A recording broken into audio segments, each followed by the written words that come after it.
yesterday's stream. Nope, that's yesterday's stream. Give us a second. Oh, you're in the wrong mic. God dang it. Hold on 1 second. That's yesterday's stream. There we go. That should be a lot better. I think I'm in New Mexico now. No, I'm not. This is text line. That's right. I'll be in New Mexico in a minute.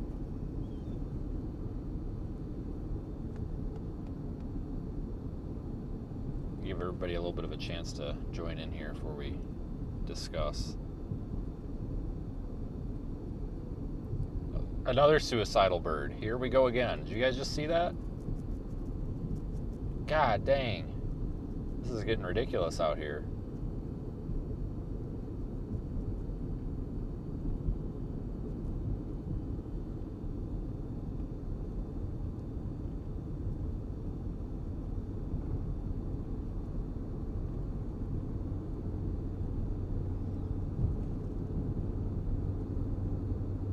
Okay, so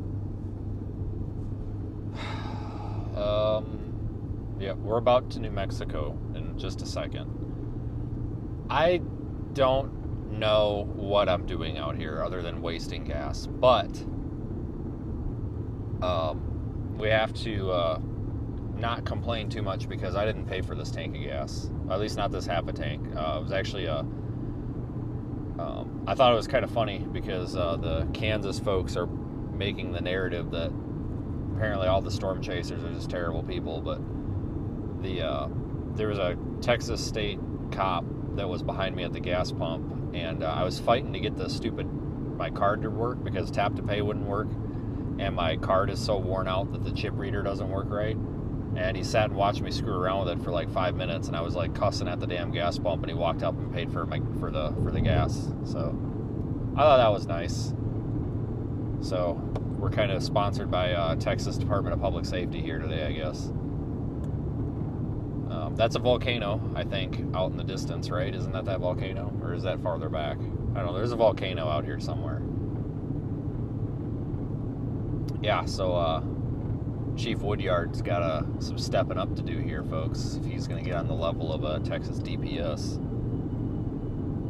So, I'm not going to name names because I don't want to get this guy in trouble, but it was funny because we talked about Chief Woodyard there, and there were some interesting opinions of that being said, so I'll leave it at that. But anyway, we're back again with just burning through more fuel, so the fuel industry loves us. We just crossed into New Mexico like a minute ago. The speed limit went from 75 probably down to 55, I'm sure. Never understood the New Mexico speed limits. Maybe it's 65, but they're like Wisconsin. They're way too slow for what they should be. So anyway, there's a couple of storms that are going on, and they're kind of cruddy. So there's a small little cluster of storms that's going on up there by Trinidad, Colorado, which that would actually be a good target. Very pretty up there. But we would end up having to drive a solid probably 6 hours to get back to where I want to be tomorrow. And I don't know if I really want to go up there because it's always really pretty up there against the mountains.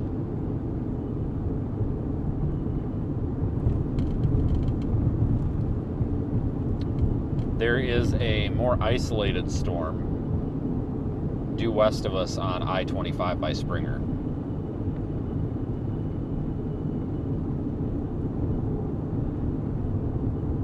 That's what I'm thinking about going for.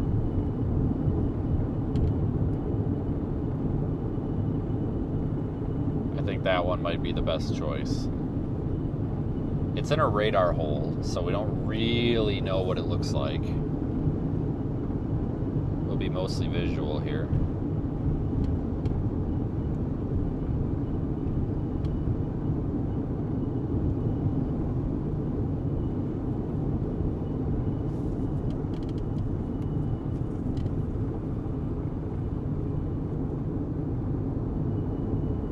thanks for joining in. Let's see what we can find. Probably something, I'm sure.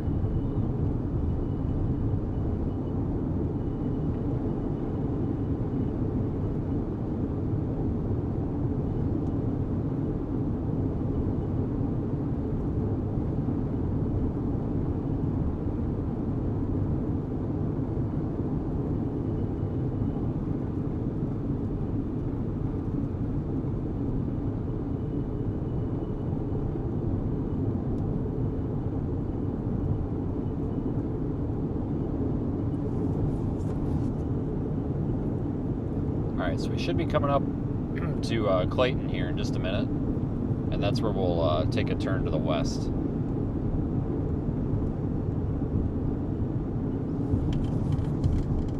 I don't really expect a whole lot today. In fact, honestly, I probably didn't even really need to come out today, but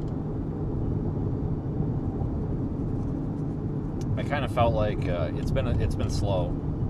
And if I didn't come out in about 8 weeks, well, not 8 weeks, but, you know, in October and November when it's cold and crappy out, I was afraid I would think back to today and wish that I had gone out. So we're here. So I don't really expect any of these to reach severe limits, to be honest with you. I'm just looking for something that looks nice. That storm out by Springer, you know, it's hard to tell what it's doing because, like I said, that radar hole. Looks like maybe there's some trying to form on its flanking line. But it's not really moving much. It's mostly stationary. So I think if we just go west, eventually that'll move. It's like right on the edge of the mountains. Eventually that'll move off of the mountains. So, and start moving east. So I figure, you know, give it a shot.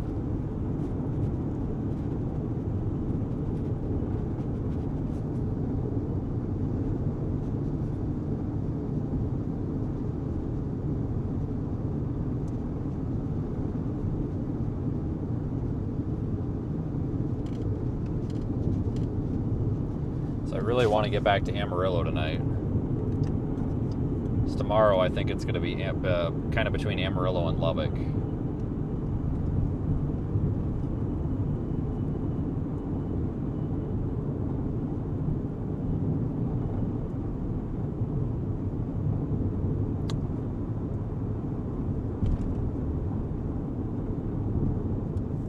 Then it looks like Friday we're going to be up in North Platte, or no, Saturday probably be up in North Platte.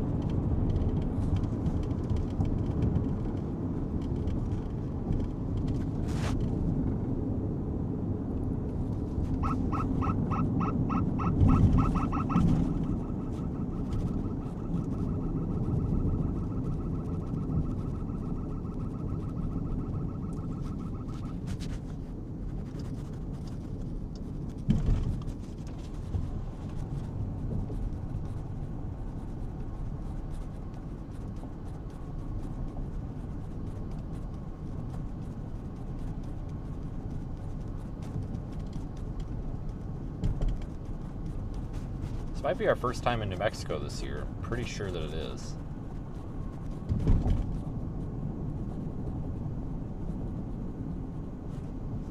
Gas has come down a little bit out here, which is good.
Watch out for Grandma and Grandpa crossing the street here. Jesus.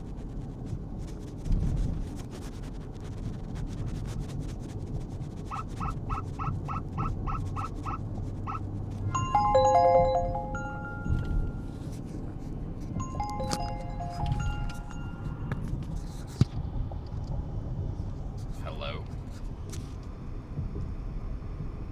Hello?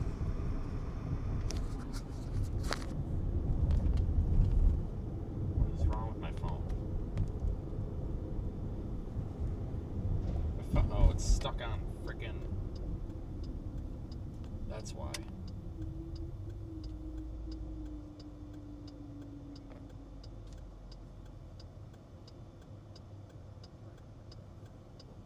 And then it goes to voicemail.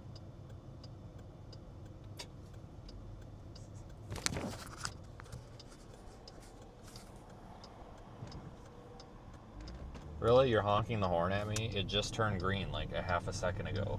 Chill out, lady. Jesus.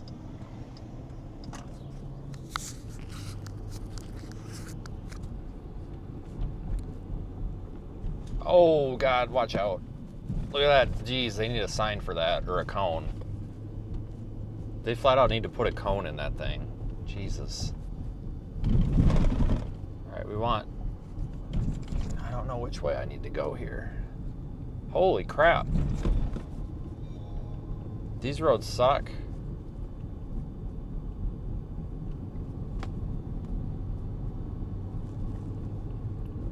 Hold on. Don's trying to get a hold of me, and he's wondering why I'm not answering my phone. But I answered my phone. Nobody was there, so I hung up, and then I called back, and then nobody answered.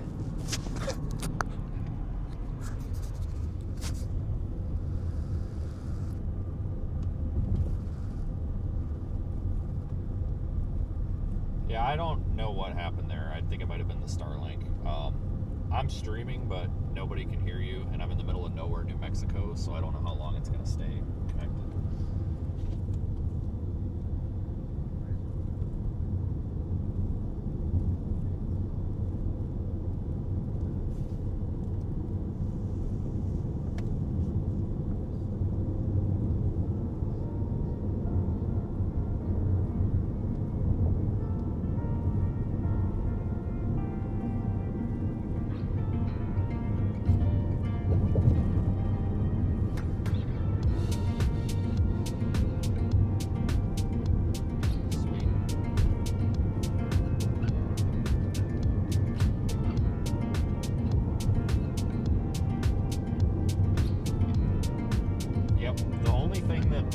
Held us back this week is I wanted to upscale because I was having some issues with basically the map box bill was going to get run sky high, so we self-hosted maps, so I had to put all that on CDN, and then I had to upscale everything.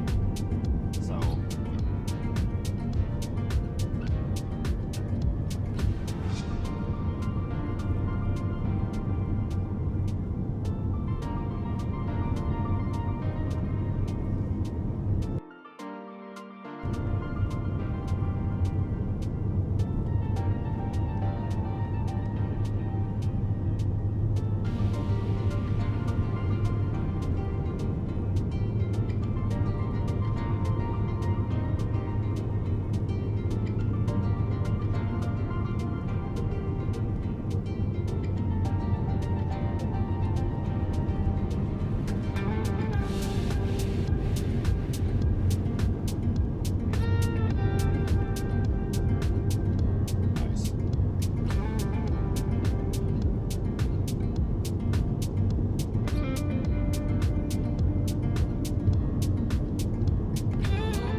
sometimes with map tiles, you can load them in like low DPI, and I'm like, well, this is weird. Like, it looks kind of fuzzy, but all of the data and the radar and everything looks fine.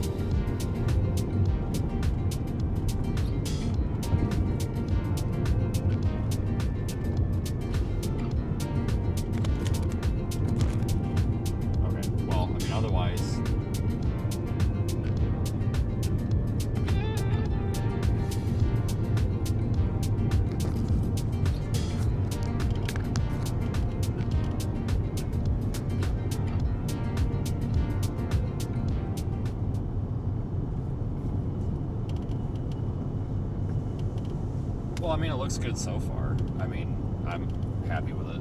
I mean, it's...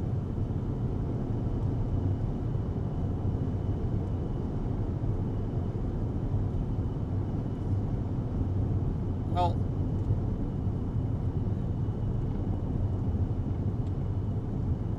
Yeah, I mean, my whole thing is, like, if that is kind of the starting point, then I'm sure it's fantastic now, because even just the manipulation with the settings and the radar and all that, that was nice. I mean, you can tell that it's a needed step forward.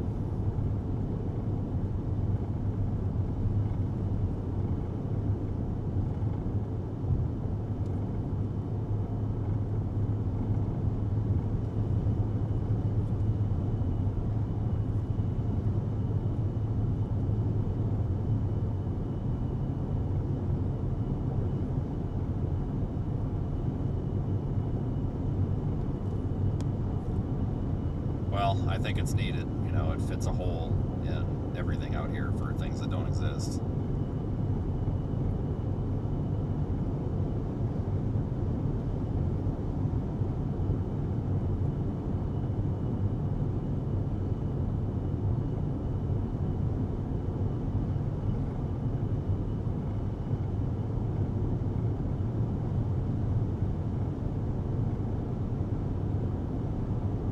Yeah, I am too. I mean, things are coming together pretty quick, it seems like, and things are just doing better overall. So, I mean, for a slow period, you know, it's hard, but it's probably something we needed to catch up on things, because if I didn't have, 8 hours at the hotel every night to catch up on this stuff, I mean, we might be 6 weeks behind.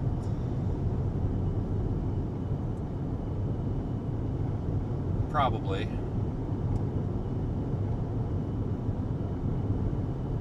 Yeah, I'm literally in the middle of nowhere. Like, I'm surprised there's even a road here.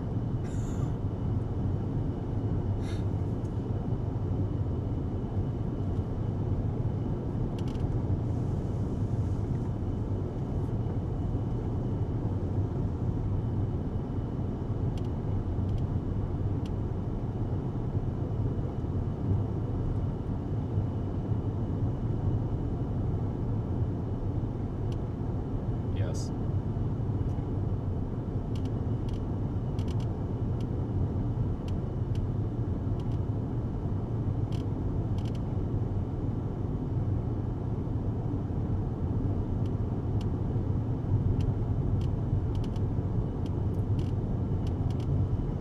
Well, yeah, I know. It's like there's red tape for everything that shouldn't be there.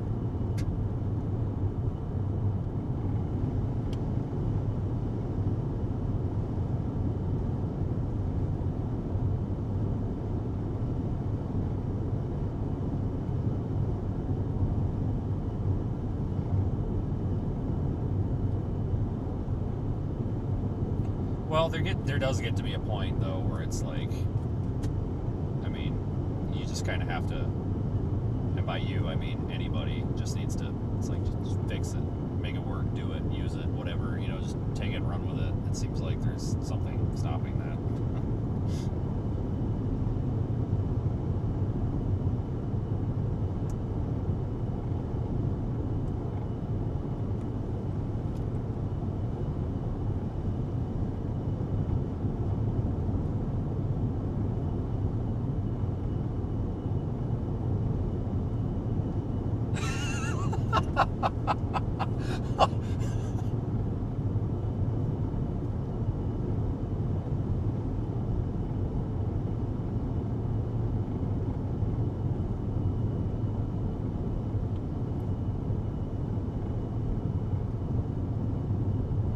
Those are two different problems, though. Like, what the fuck?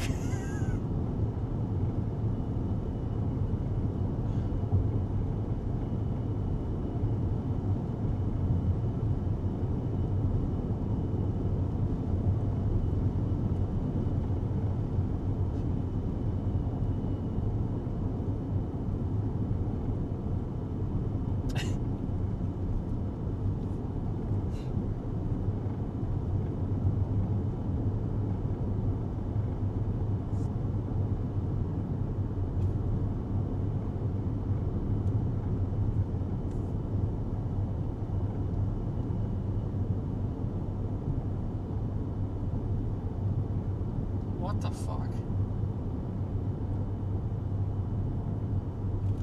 Oh my god.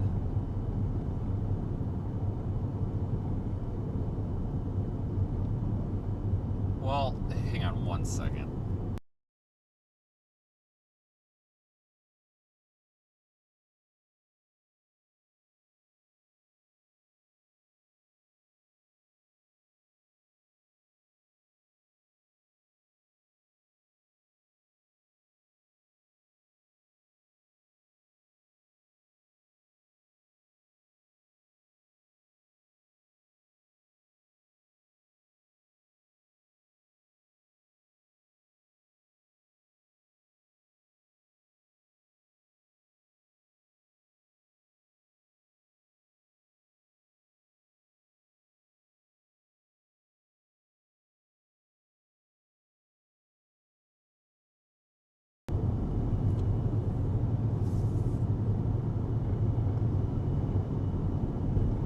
Jesus.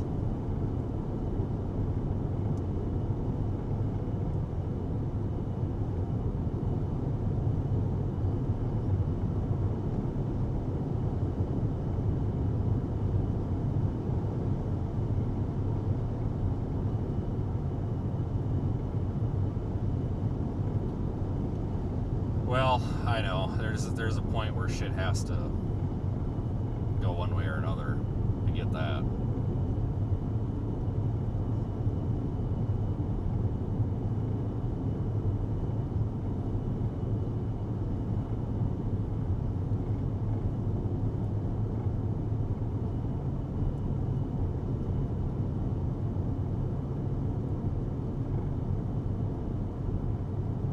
No, I've been there. I get it. You know, I mean, obviously not with that, but with other shit. You know, like I get it. You know, it's like okay, cool. I tell you what though, there's days where I wake up and it's like I'm just gonna go push carts at Walmart for $15 an hour and go live in a box.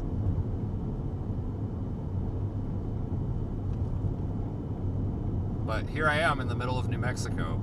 I don't even know what I'm doing right now. It does suck.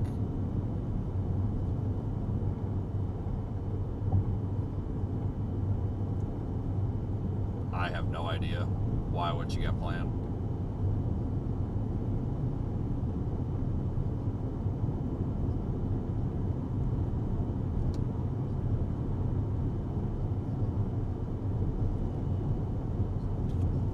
Well, unless there's like, you know, crazy severe weather going on in like North Dakota or something, I would imagine I would be somewhere nearby.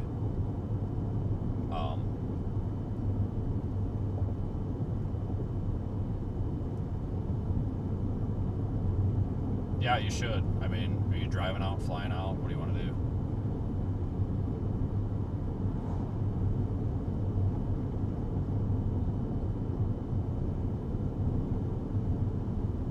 Yeah. It's been a good year for kind of chasing and being laid back because there's really not a whole lot of people out with the price of gas. I mean, I know it looks like there is, but there's really not. I mean, it's kind of nice out here. It's not like it was the past few years. It's kind of peaceful.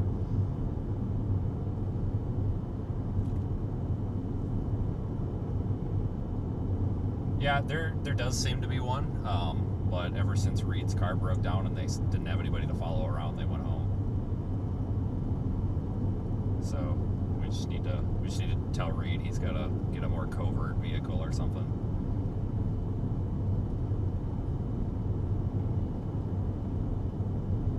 Yeah, I mean,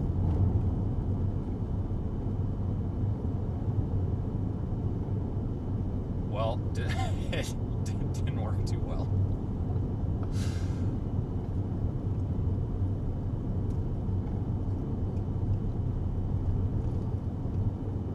Oh, I know. Jesus Christ, I have a hard enough time keeping my car on the road and shit, let alone anything else.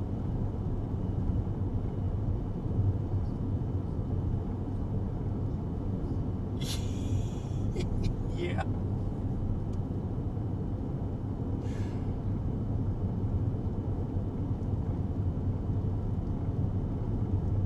No, that thing's a toilet on wheels, and it still is. I mean, the freaking... Yeah, wasn't it that fucking... What the hell's his name? I don't... Yes, that's right. Because I remember... God, he got that, what, like 2 years ago? 3 years ago or something?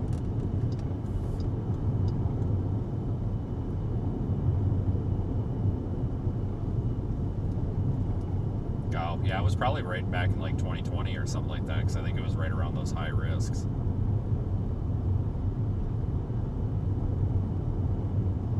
Yeah, I mean, but you know what? It still doesn't beat the tornado puncher.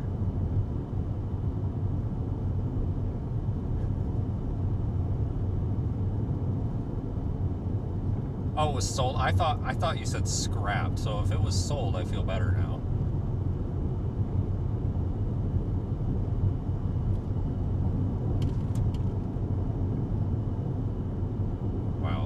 How screwed up do you have to be to buy that?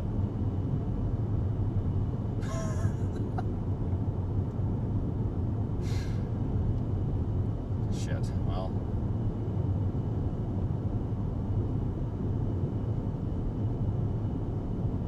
Yep, never again.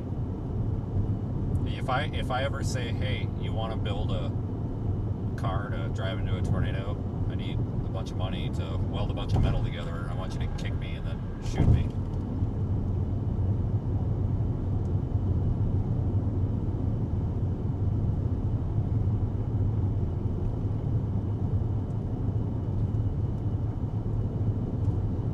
Oh yeah, well that sure as hell ain't how it ended.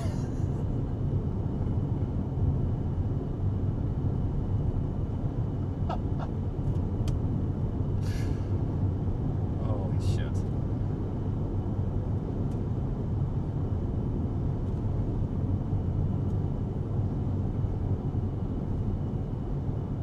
Probably could have. You probably actually could have wheeled it down to the scrap iron place and gotten a couple grand for it. Or sold it to some idiot on Twitter.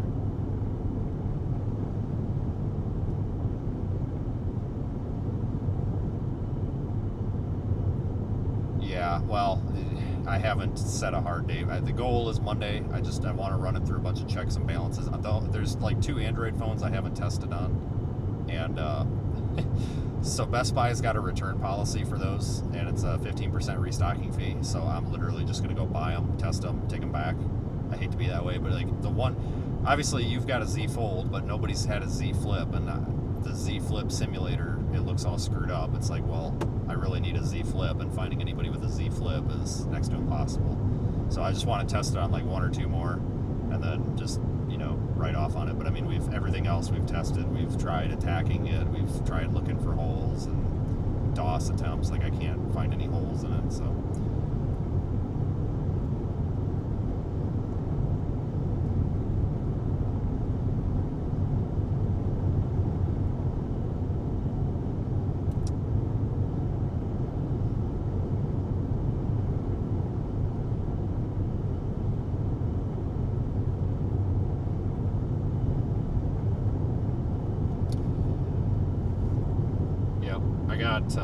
I got a plan for that too. I mean, just the launch. I think it's going to work out really well because I've been talking about it on and off with the stream, sort of, not in full details, but enough, and it sounds like there's going to be a lot of good feedback from that. So.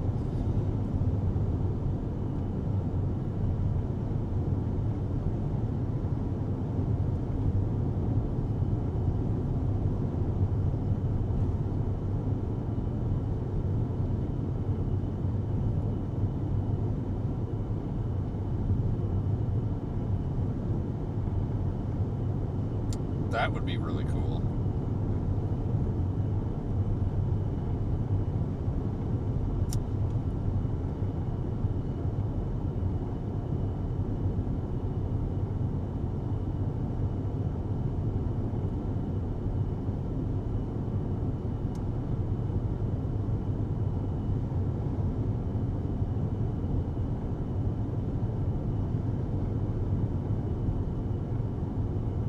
Right.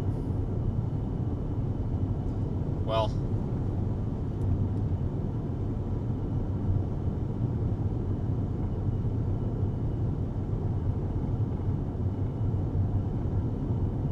I was gonna say it should be. I mean, there's not a whole lot that exists in that space right now anyway. Just even if you just look at that alone. So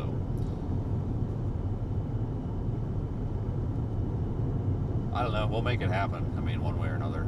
I mean, if we have to adapt something, we'll adapt something. But I think this is all going to work out really good.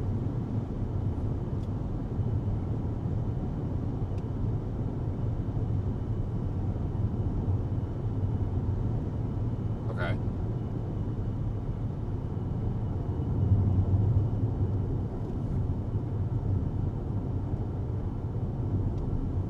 Yep. Well, tomorrow probably we'll do something, but then it looks like Saturday, or I think, what is it, Saturday, Sunday, Monday maybe? I would imagine there would at least be 2 or 3 there. I can give you a heads up on it. The other thing I can do, I need to find it, but I have a simulator with a UI. I just need to find it because I haven't used it for months, where you can give it like flight data from the past and it will just change the timestamps and feed it like one by one as if it's live, just to test things. So you can feed it like a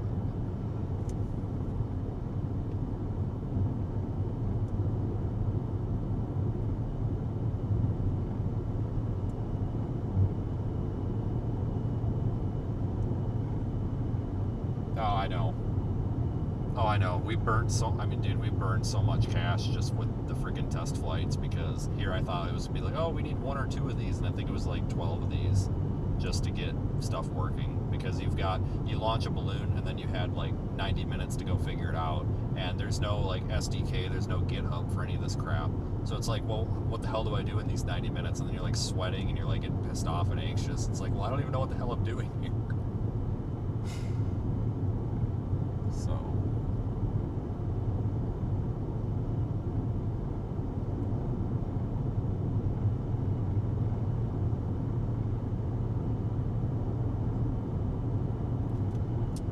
well, I think once we go with the app and the notify, I was thinking about drawing that in a little bit later, like whenever you're comfortable with, amounts of hardware, whether it's a pre-order or what we want to do. I figured give it like a week or something to at least cool down with everything else, just so I don't get flooded with 7,000 like support cases or something.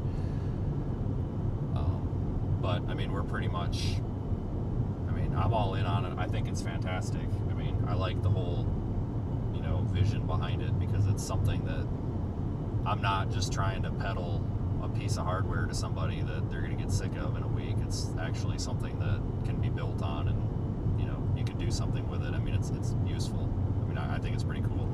And I touched on it the other day, where I made a mention of having something like this coming, and there's people that seem to be receiving it pretty well. So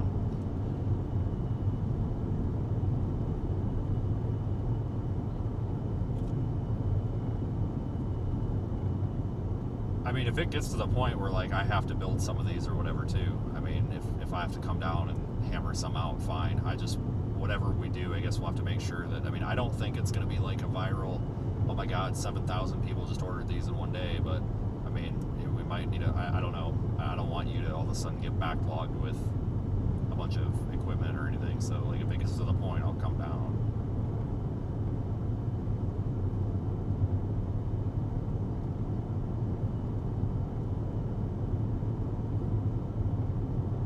That's true. But yeah, if it gets to that point, or when we get this open and if it gets busy or something, I'll pitch in. It's not, I don't want you to think that all of a sudden you're going to get slammed with this. I know you plan to, but I don't want you to think that you're getting stuffed with it. So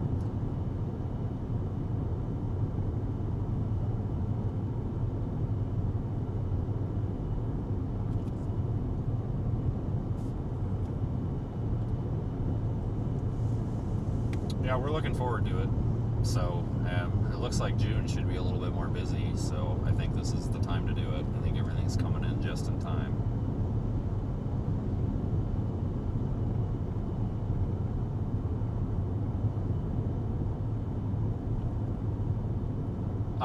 I would imagine so, because I know he was planning on coming out. Well, he's coming back out. I think he said tomorrow he's driving back out, and then he's going to run home again and then come back out. By the sounds of it, I'm assuming he will be, and if he's not, I'm sure he'd come down. He's pretty flexible with that. So, I mean, shit, to get the other ones up, he came out early, so.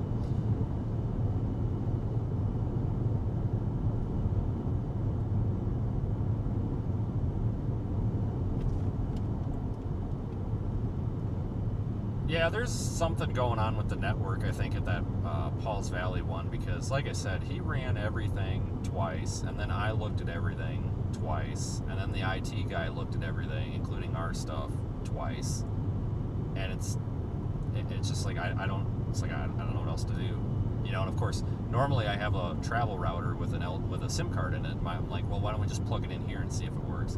Well, of course, I took that out at the shop and forgot about it. So I didn't have that, but I think it's their network.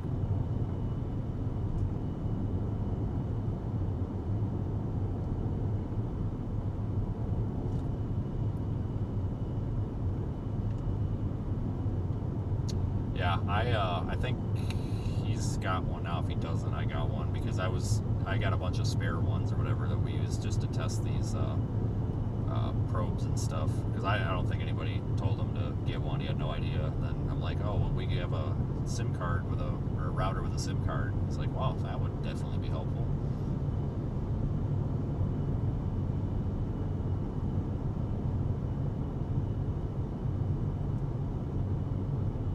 No, I tell you what, though, he figured the shit out pretty damn quick. I was kind of impressed, because, I mean, I know it's simple, but there's, you know, it's abstract, but shit, I mean, he actually had that site set up pretty damn fast. We just got stuck there all day because nothing was working. I think they're blocking. He said he gave us a port, and he had it on a separate network, and there was no blocks or whatever, but this was the world's worst IT that I've ever seen. Like, they had like exposed like Cat 5 that was like rubbed through. I mean, it was just a mess. So I don't know what's going on there.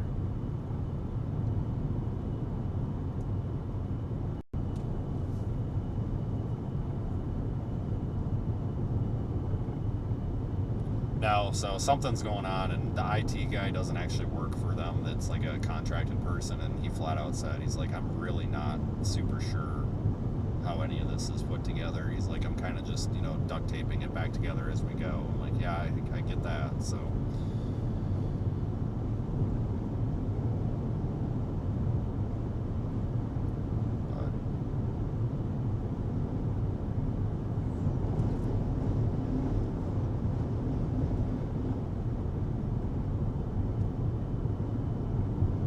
okay. All right, I'll let you know how this goes over the next day or two. All right, I'll see you. Yep.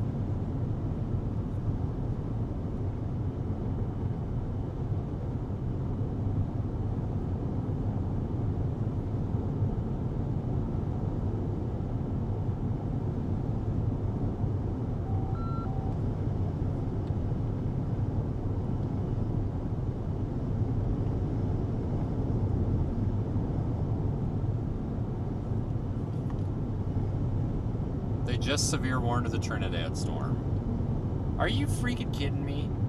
I knew that crap was going to happen. As soon as we pick this storm, that other one's going to go nuts.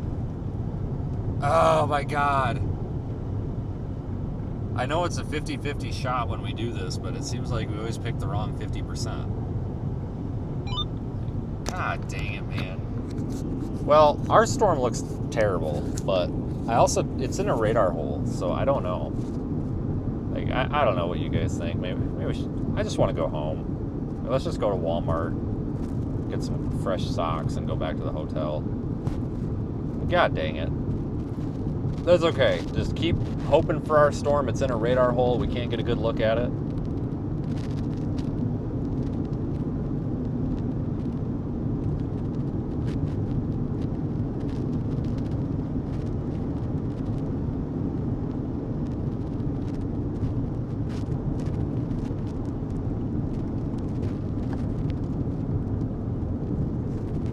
We are probably, 20 miles east of there? We're about, 20, 30 miles away, but, what is the speed limit out here? Like 70, so, and you close that gap damn fast.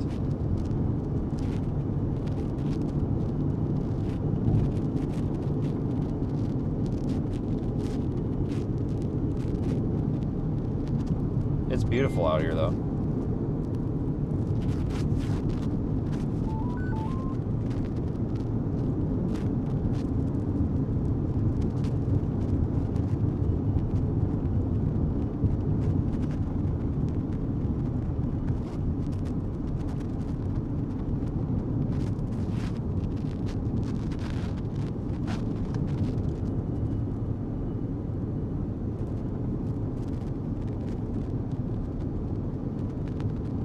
It is pretty. Windshield's a mess, though. I don't know. I just hope we didn't drive all the hell the way out here for nothing, because I, honest to God, might cry if that's the case. I actually might have to stop and cry. Why? Like, there are days, you know, I tell you guys this all the time. Sometimes there's days where you come all the way out somewhere and you're like, why am I here? This is 100% one of those days. It's like, why? Like, what sequence of events has led me into the middle of nowhere in New Mexico? Like, look at this road, folks. I know we got the reflections are killing us here, but like, look at this. Like, what are we doing out here? But I tell you what, if you get a storm out here, you can see it for miles. Like, it's really pretty. So we do have a storm. I just don't know if it is the storm. So we're gonna see what happens. Meanwhile, there's severe thunderstorm warnings going off left and right in freaking Idaho.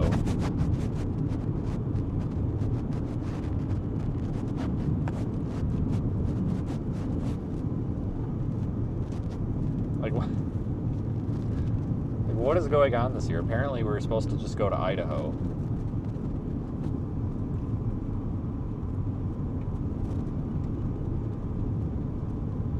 The good news is I don't think we're terribly far from the hotel at the end of the day. Because like I said, I want to get back to Amarillo. And it's about 2.5 hours, I think. It's not terrible because once you get into Texas, you can just basically floor it.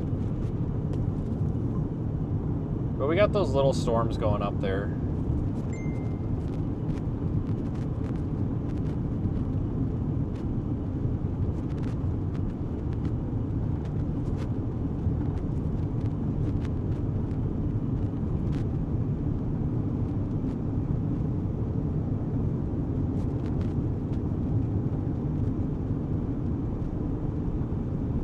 But we're in mountain time out here.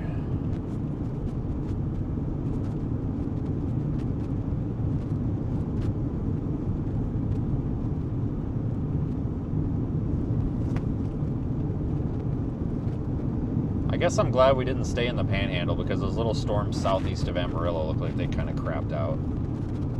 Today, there's no severe storm. Like, there's not even a marginal risk, so we can't really expect too much, right? We gotta have reasonable expectations. We could shoot north here and go to Trinidad, but I feel like we should just commit west and just punch it. I mean, regardless, it's an adventure. So it's kind of nice to be out here. But we got the stream going, so hopefully that kind of helps offset. Because every time you deal with something like this, it's always it sucks because you just watch the money go right out the exhaust pipe, basically. Like, you really get out in these remote areas, it's like, well, there goes all the cash. But like, that's why I couldn't do this if it weren't for the streaming. Like, if I just posted pictures on the internet, there's no way I could do this.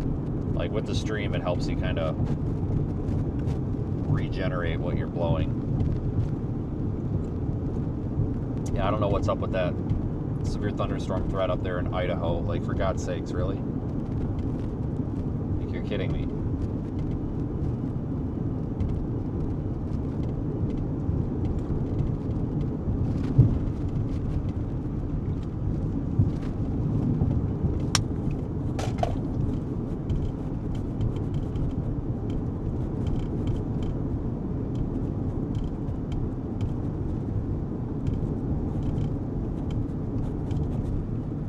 But this terrain really does remind me of, and the roof camera's down, great. But this terrain really does remind me of western Colorado. I mean, we're almost up to 6,000 feet out here, elevation.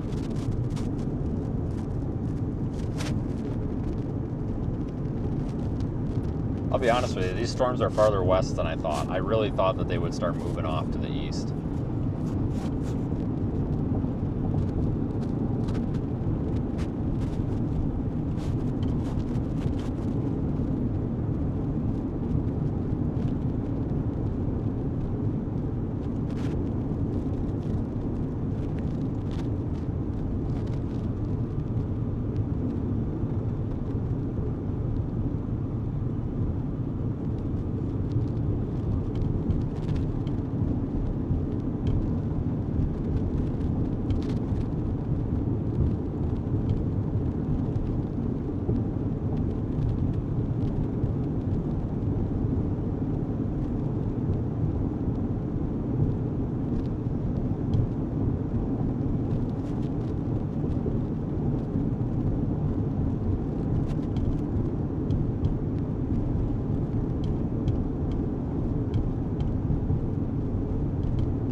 A lot of nothing out here.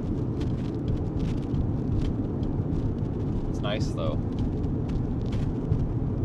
It's definitely an interesting drive at night too, because it's like totally pitch black. In fact, I'll be honest with you, that's actually something that we probably could do tonight, but I just don't have the equipment with, well, I do have the equipment, I just don't have everything charged. But we could actually like, that's kind of cool if you take the GoPros are really good at it. You take a GoPro and put it in night mode, you can take like a night time lapse of the stars and stuff, which is pretty cool. I don't know what the cloud cover is supposed to be here tonight, but this is where you would want to do it.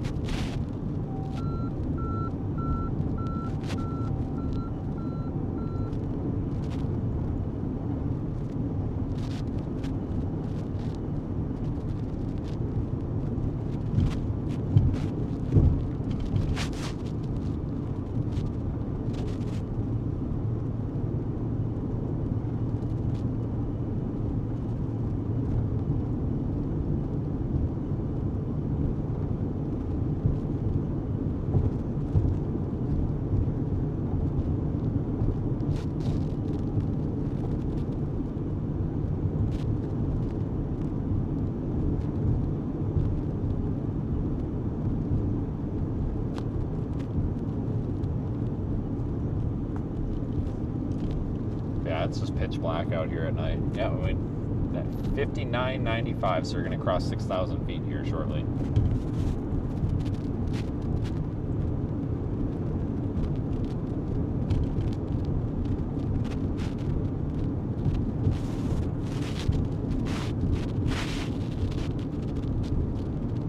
But there is just nothing. Like, it would be,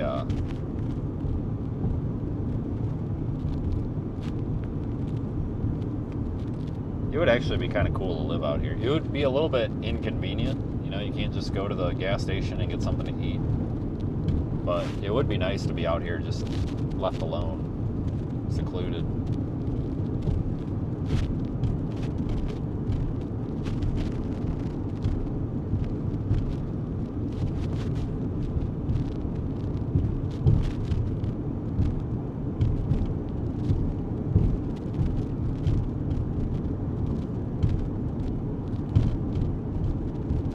So I think on Monday we're going to be launching some really cool stuff. So make sure you are paying attention for what might be coming on Monday. Why is the speed limit 50? There is literally nobody out here. Like, why could this possibly be 50?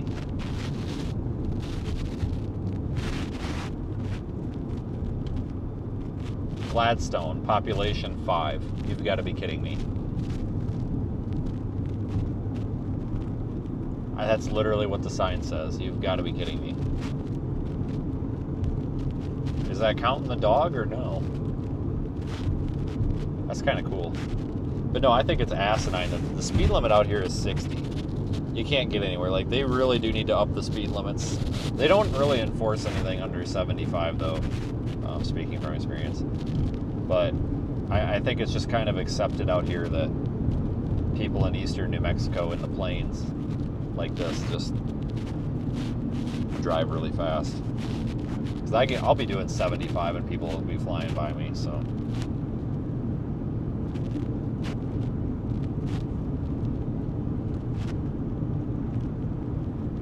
Starting to see some of the upper level blow off from our storm.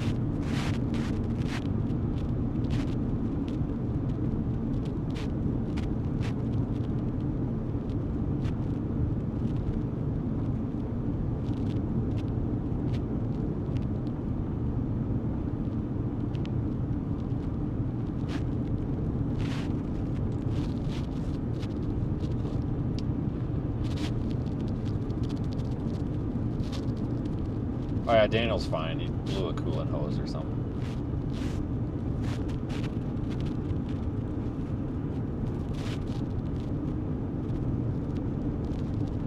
New Mexico is home to the most abandoned houses anywhere in the country.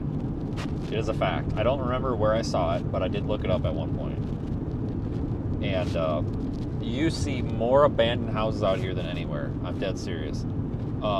Usually more east central New Mexico than northeast New Mexico, because there just flat out weren't many houses out here to begin with. But there's a lot of houses like out by like Fort Sumner and Santa Rosa and down toward Carlsbad that are just empty.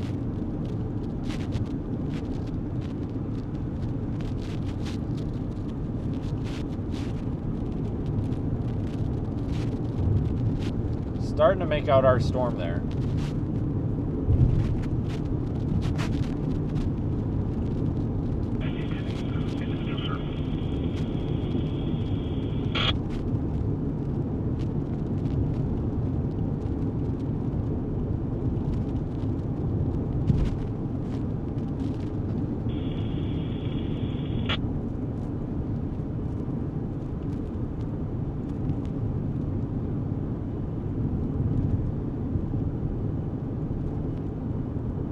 That 193 that goes up to Raton, basically.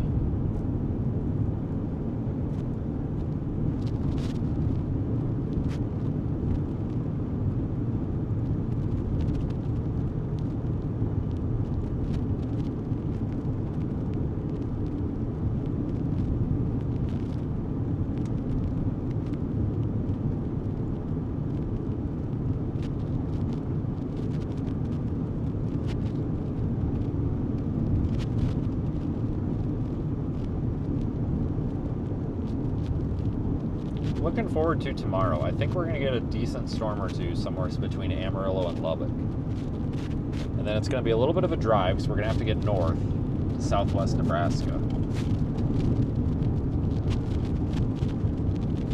Not a terrible drive.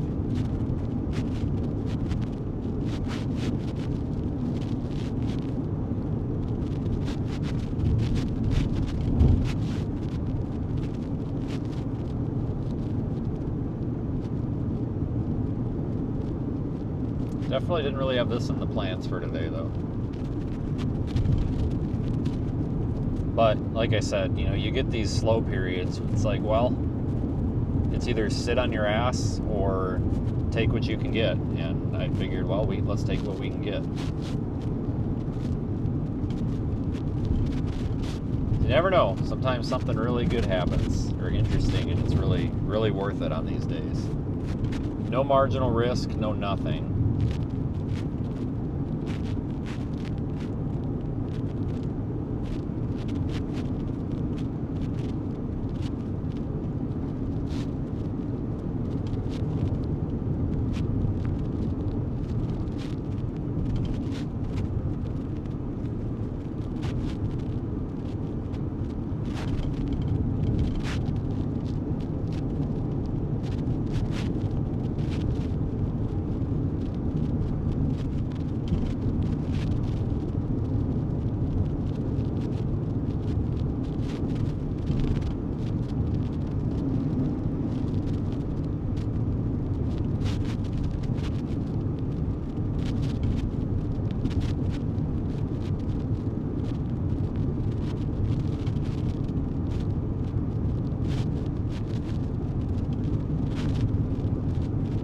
starting to get a glimpse of this.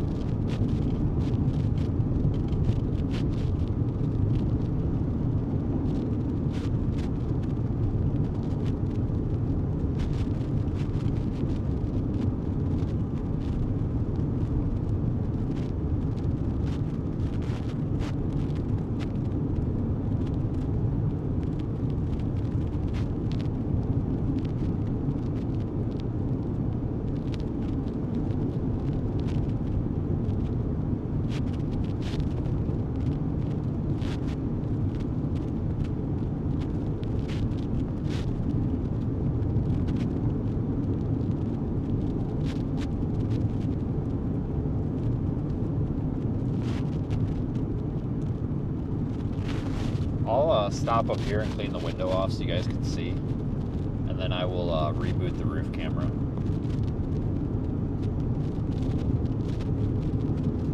I just hope this isn't our only New Mexico day this year. If it is, I'll cry. Usually we've had a bunch of them by now, but oftentimes though in September. It seems like we've been out here a lot in September.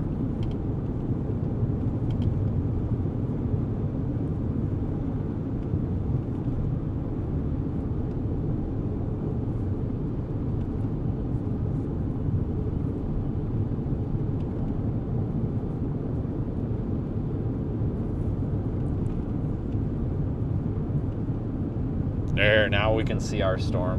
That makes me feel a little better. It's like, okay, we can see the damn thing now.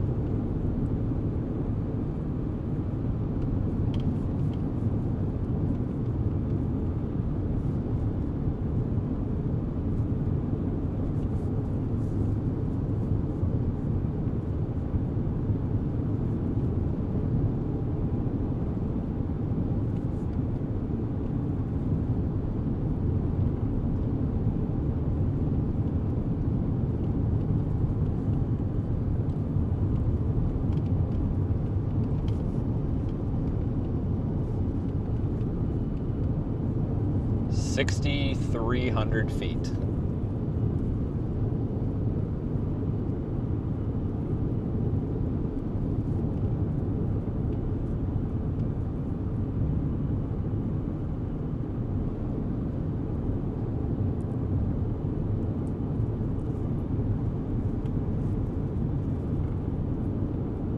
Thanks for joining, everybody. I don't know what we're gonna get with this.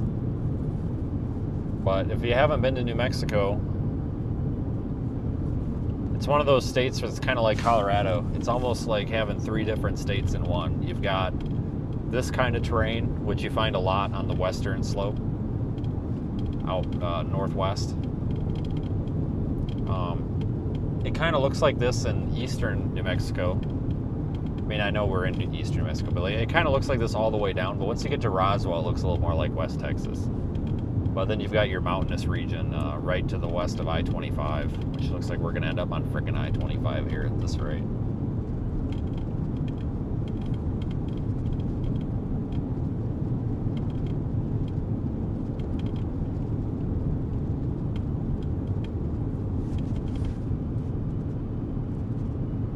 We are like 10 miles from this thing, I think. I keep getting a little closer. Look at that. Isn't that cool?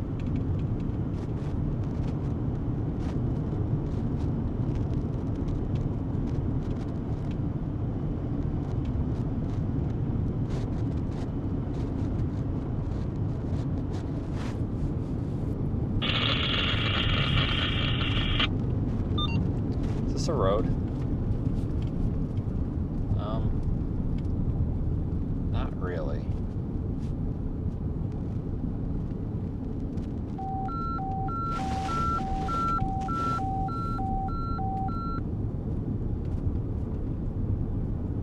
Those power lines kind of, that's why I'm not going to get out and take a picture. It's going to look like shit because of the power lines.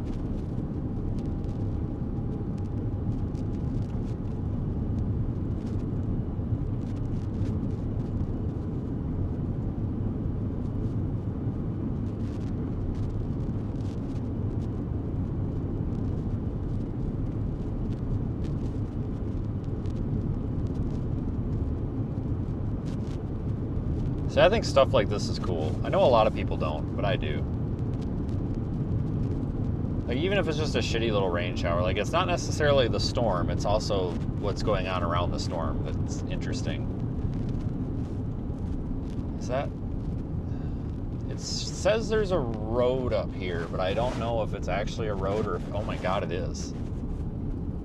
You're kidding me. There is actually a road, but I don't think it goes where I need it to go because this hill blocks us. But let me see, because I would like to stop and see if I can get a picture.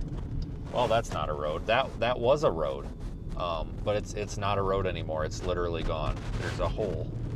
Okay, so that's not a road. It was a road when they made the map, but not anymore. Got it. Noted. Somebody should probably change that.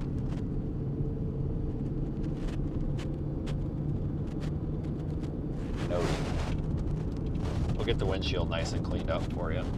That's why it's not focusing right.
Going slow here. I'm hoping we'd find a spot we can kind of like pull off the road and get on the other side of these power lines.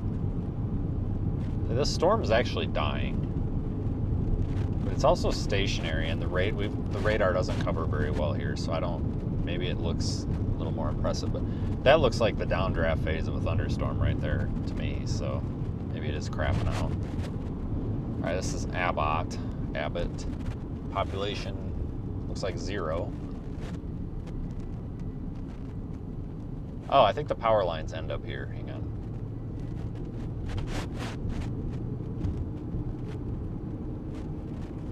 It's a different world out here, because I know most of the people that watch the live streams are from populated areas. Whoa, a little pheasant or whatever. But it really is different out here. Like, you're out in these remote areas. It's pretty cool. Let's stop for a second.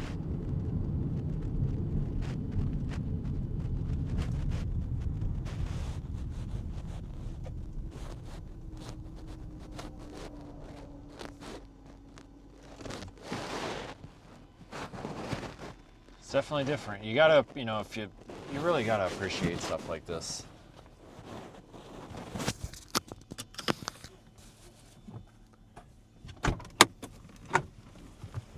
Ooh, it's kind of, actually almost a little chilly out.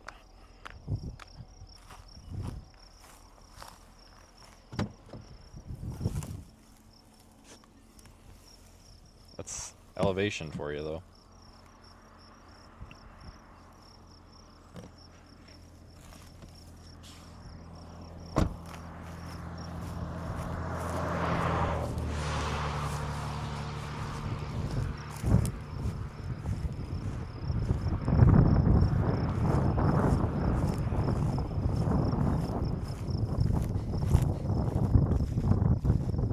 Nice day out.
Yeah, I don't know.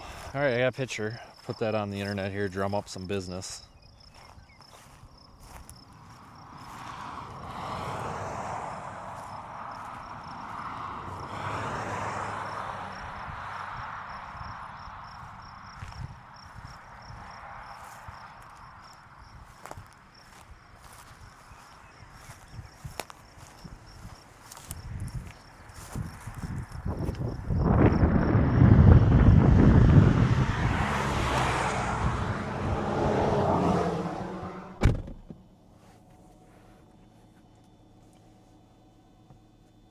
Yeah, the volcano.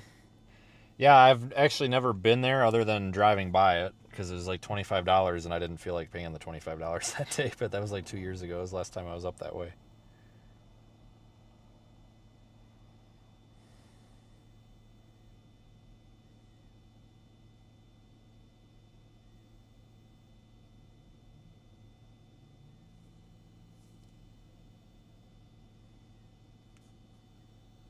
We're at 6,200 feet.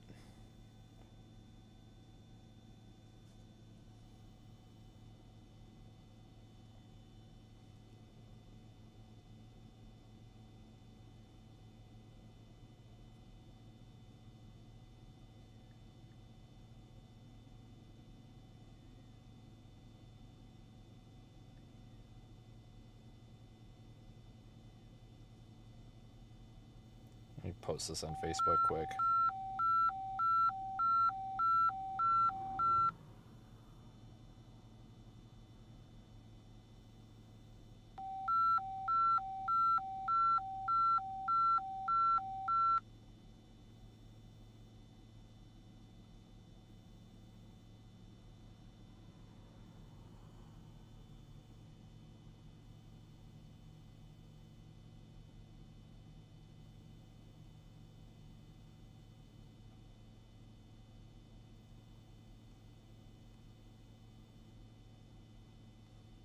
Almost done.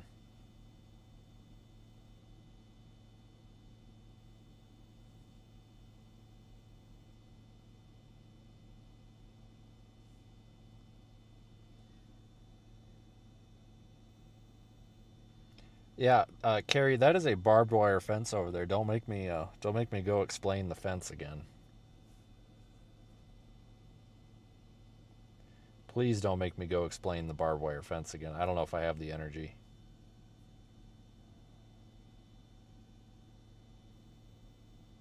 Still can't believe that guy. Why are you driving that way? The storm's to the north. Well, perhaps, genius, it's because there's a barbed wire fence there. That could be why.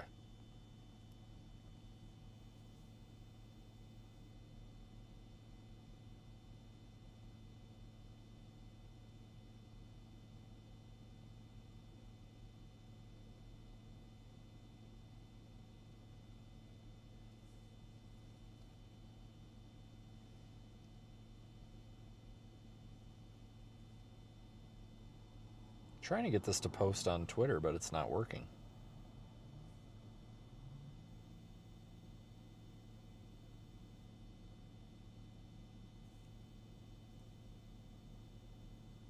There it went.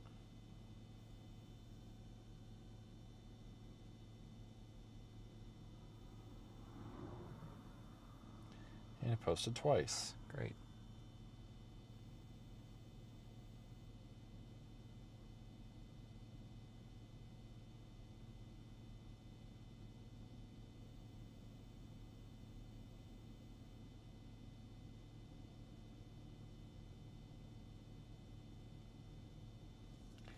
Well,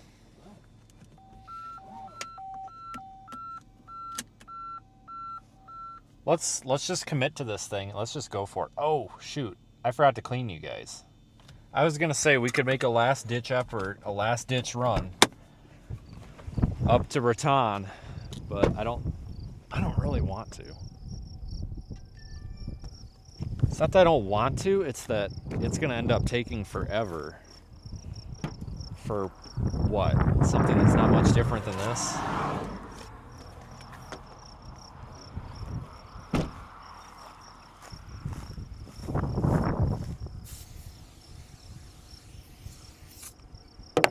Oh, it's in my eye. There, this will make it a lot better. I wonder what people think when they drive by and there's just a guy on the side of the road cleaning his windshield. Reckless storm chasers just terrorizing these towns, I tell you, cleaning their windshields. Oh my god.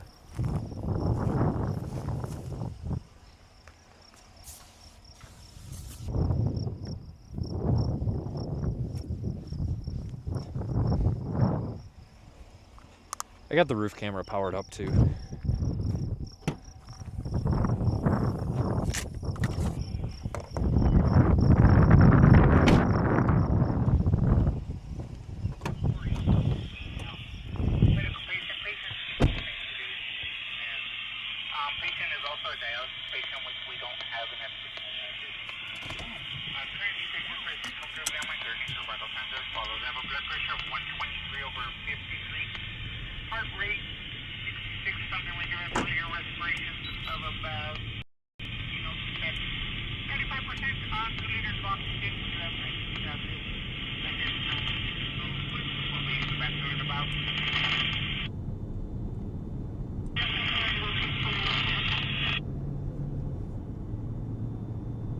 That's pretty cool.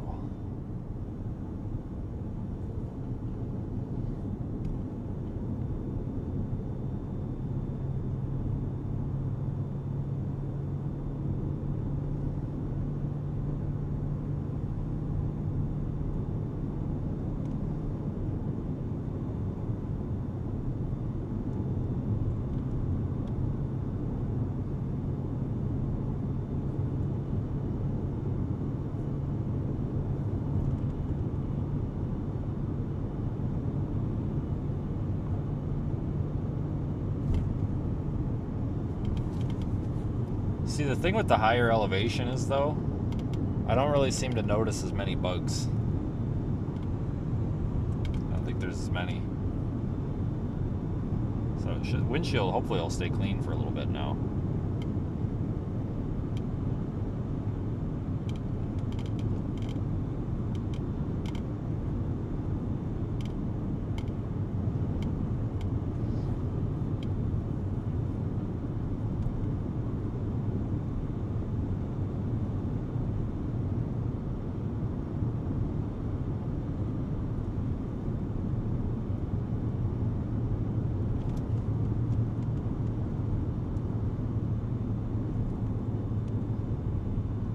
Oh, that's a... Oh my god.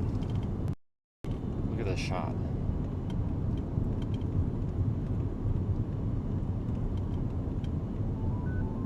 Look at that.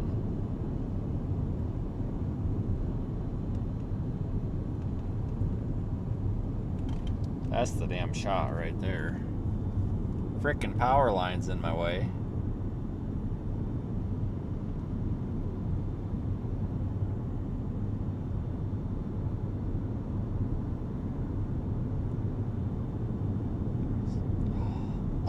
There's a road. Oh, how wonderful. There's a road. Hang on.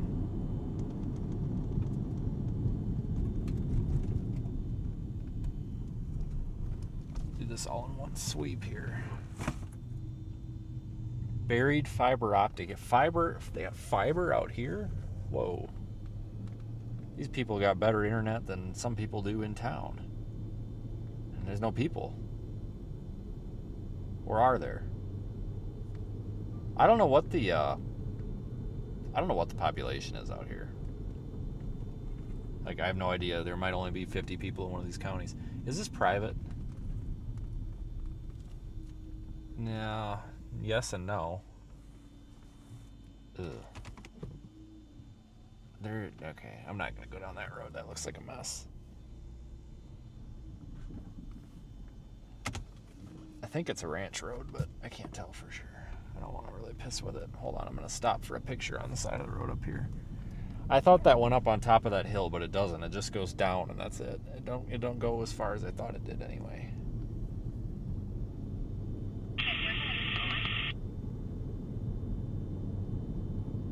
I don't know, guys.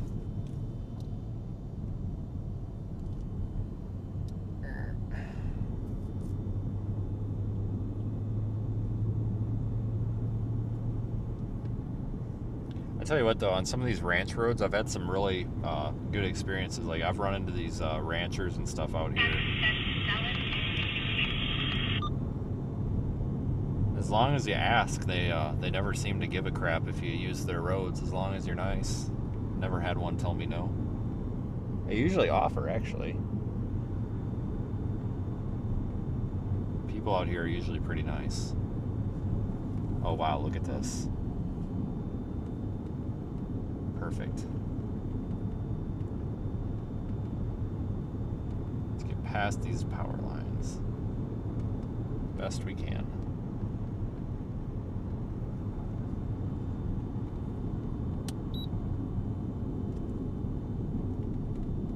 Power lines end right there.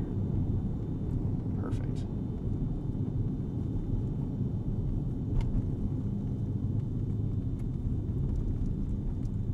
Car, I'm literally pulling over.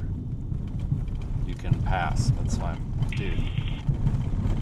I can't make this any more obvious. Go around! Jesus, buddy, what are you doing? There you go. Christ. God dang, man. Like, what are you doing? Just sitting there. I'm clearly over. I can't get over anymore. Go away. Shoo. Scram.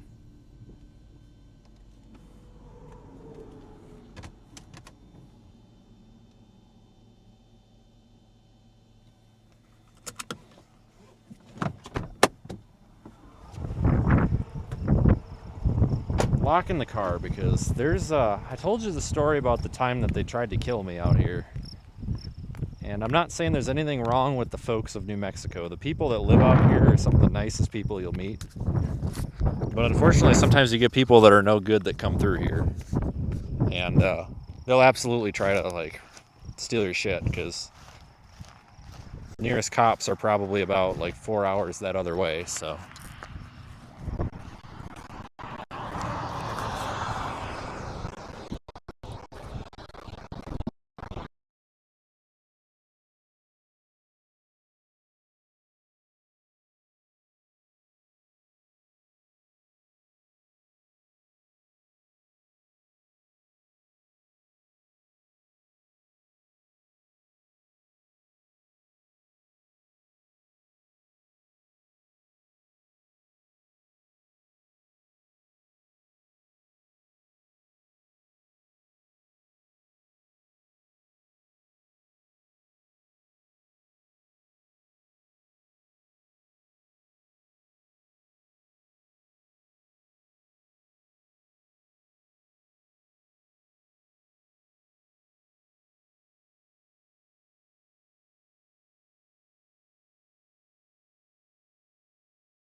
Those cars that passed us like 2 minutes ago, I still see them. Like, that's how flat it is out here. Like, I mean, it's not flat, but it's flat. Like, that's how open it is, I guess. And they're still like right there. God dang it! About rolled my ankle. Jesus Christ.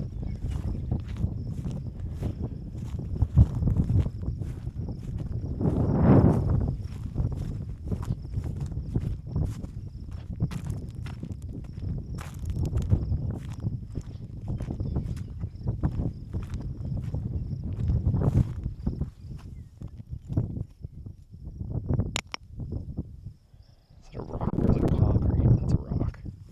I'm taking it. It's a nice rock.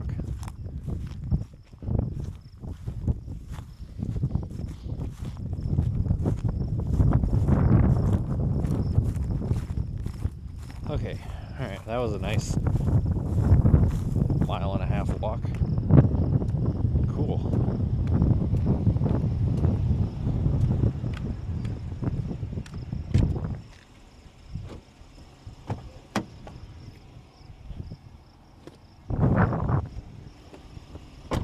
You guys will have to let me know if you stayed connected that whole time or if you lost audio when I was down there.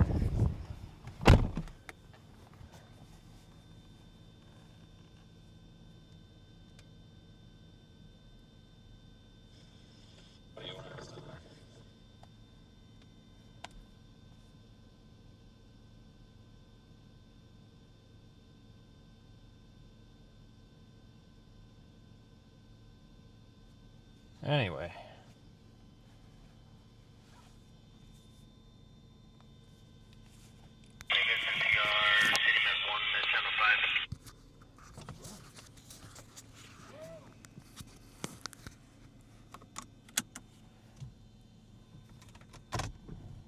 Well, let's go away now.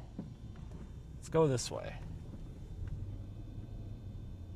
Non-emergent with a stable 61-year-old male elevation.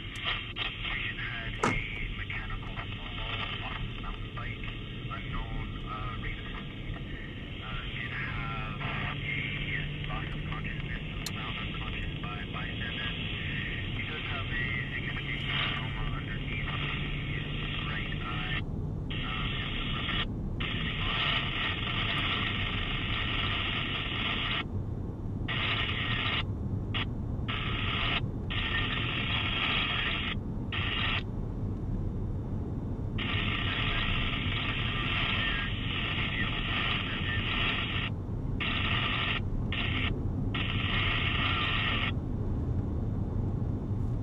Well, I'd say we're having a pretty decent time out here for what it is.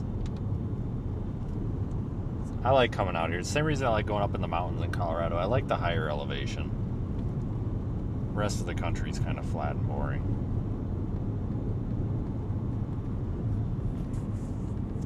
Well, I tell you what, radar coverage out here is terrible, just in general. That's why it's like, I'm actually surprised this thing's showing up on radar at all. What a sight. Storm chasing's not, I mean, it can be just about tornadoes, I guess, but there's also all this to it also as well.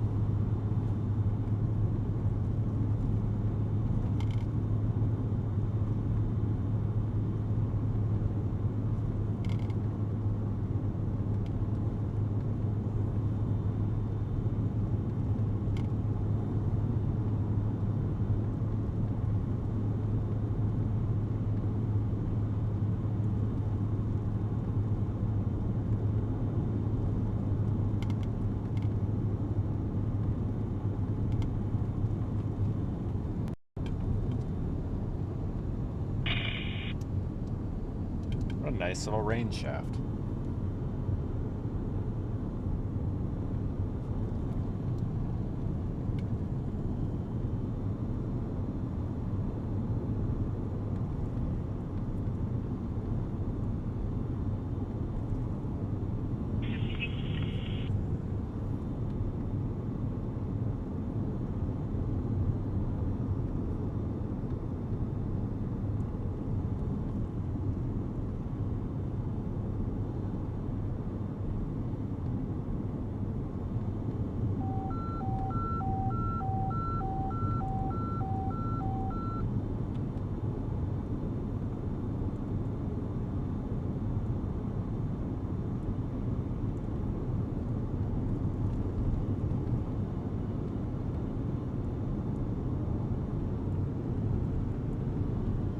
That's pretty.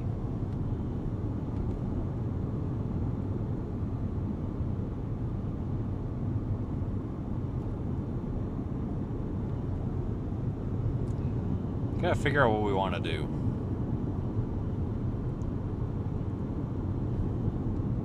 Because there is a cluster of storms out there. We could also get stupid. There's a storm down by Santa Fe. If you guys want to get really adventurous and do something probably kind of stupid. Keep in mind we're in mountain time. I don't have to go to Amarillo tonight. I would just kind of like to. I don't know. It's not very often that we get to come out into this type of terrain, though, for storms.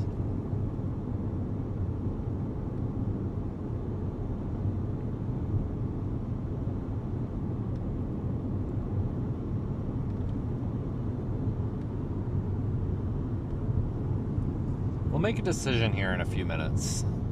I want to see what happens with that stuff up by Trinidad, because we could go north. When those storms come south out of Raton, they always look really nice. It's very empty out there.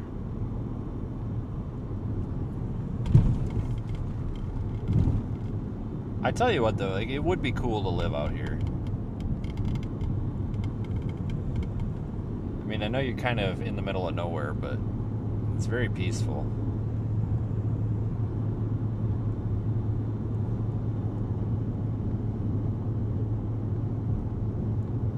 Yeah, I don't know what we're gonna do quite yet. I'm watching that one down by Santa Fe. That would be an adventure for sure, because that's really going deep into New Mexico. I mean, that's central New Mexico, but it's really not that far from where we're at, because you just take Interstate 25, which is, we're basically there.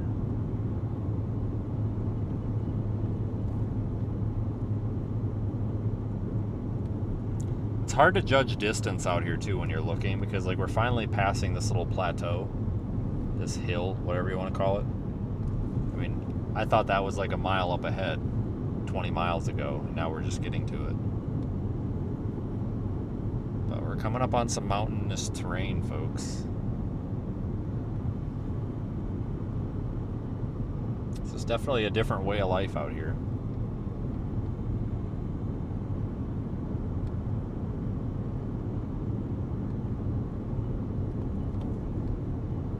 Oh yeah, there is that lake out down there, isn't there?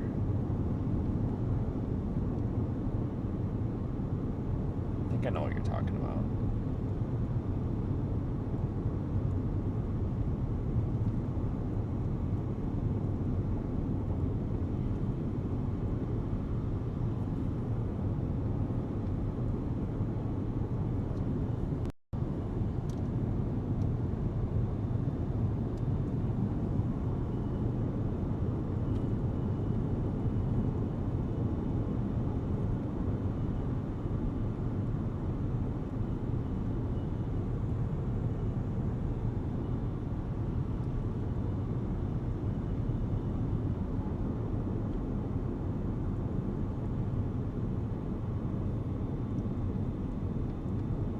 Well, we are officially about an hour farther west than I said I was willing to go today.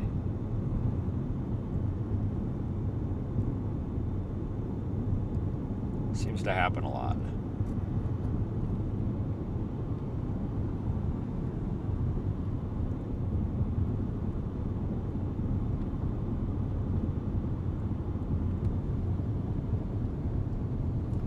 Damaged guardrail. Alright, well, don't use the guardrail. It's damaged. That's not good. Somebody must have smoked it.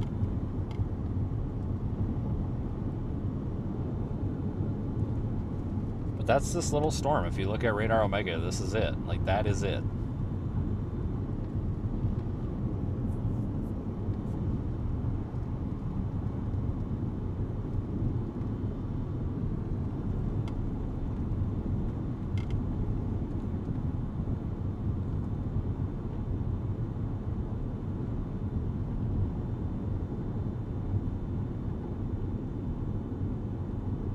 Taylor Springs. Okay. Is population 6 also? Well, there's 3 houses. So we know there's probably at least 6 people. Alright, well that was Taylor Springs. So that was, and it's gone already.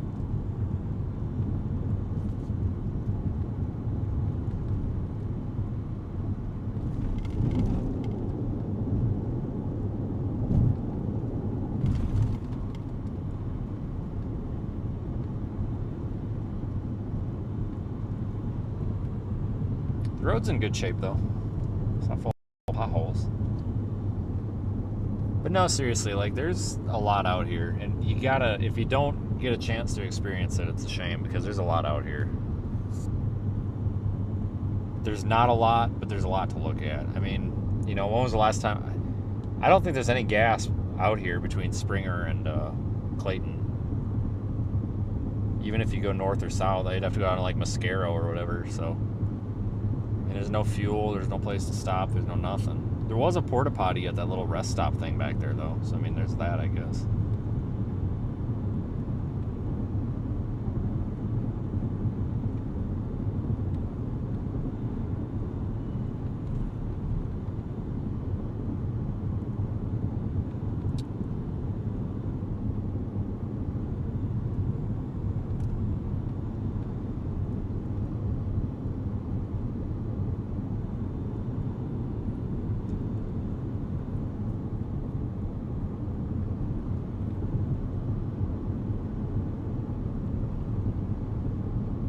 It's nice, though, to see that there's an audience for things like this.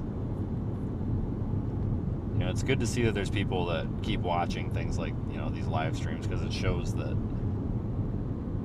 kind of goes to show that there are, you know, there's still a lot of people that kind of appreciate this type of adventure. Because don't get me wrong, like, I if I would have not come out here today, I wouldn't have cared. Whoop-de-doo. But you never know, and you know, nothing super interesting is happening, but you never know, like, you have to pay to play. So, and then we're not to say that this isn't going to get more interesting, you know, maybe it will.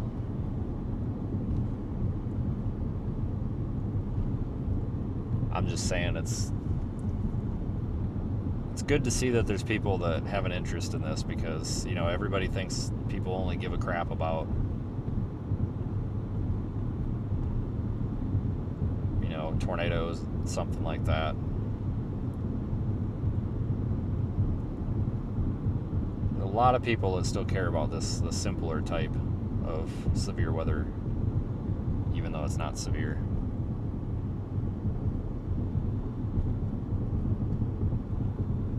Yeah, there's a lot of this country that a lot of people just kind of glaze over, that's for sure. Especially western parts. I'm telling you, people, if you gotta pick somewhere to go before you die, just drive through Utah. Like, you don't even have to stop. Just drive through Utah. Like, trust me, it's really cool. It's not mountains, it's canyons, and it's even cooler. I'm dead serious. Like, you don't even have to have a budget. Your only budget is gas. Just get gas and just drive through Utah. That's all you gotta do. Don't even have to stop if you don't want to. Just the drive is worth it.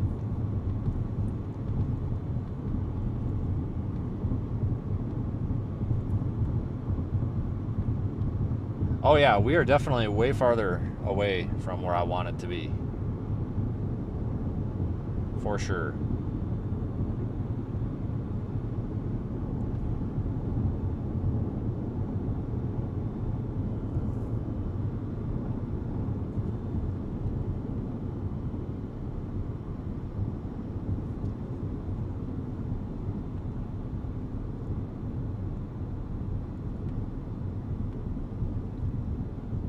That's all right.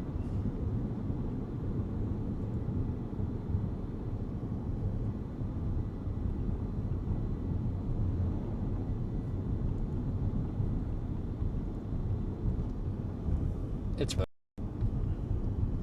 Montana is pretty. I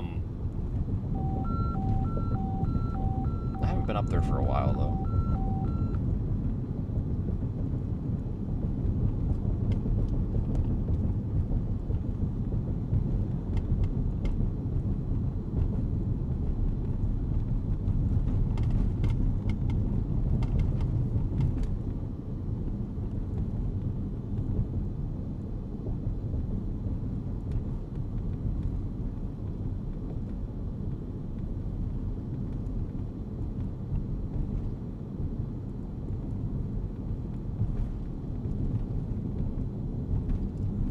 I don't know if I've ever driven well, no, I have, because I've come across this way quite a bit. Usually once a year I come through here. For some reason, I don't remember this town at all.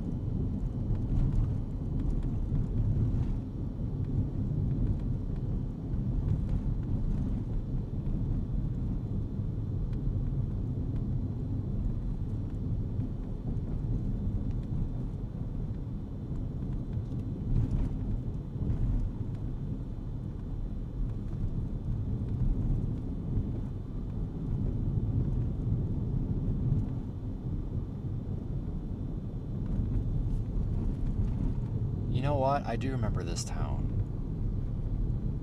I do remember it. Wait a... Maybe not.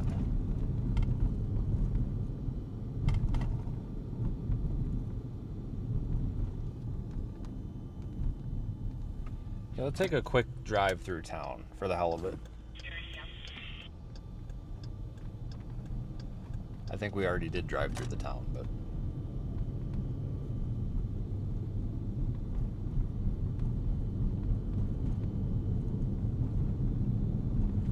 Oh, pink car over there. Lame.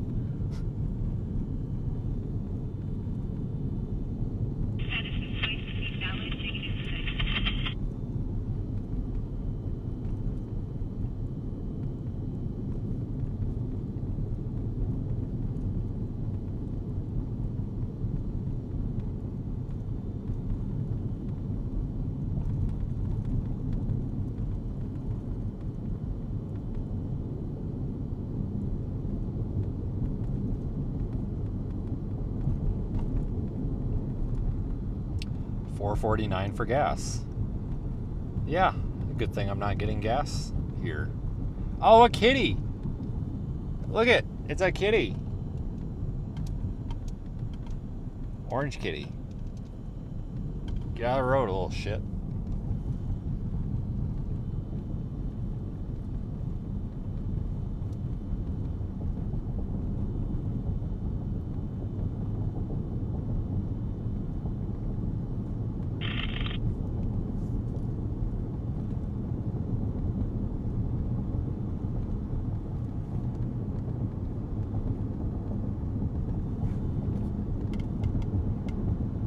Do not pick up hitchhikers in this area. Okay. Well, don't do that, I guess. No hitchhikers. I didn't plan on it, but...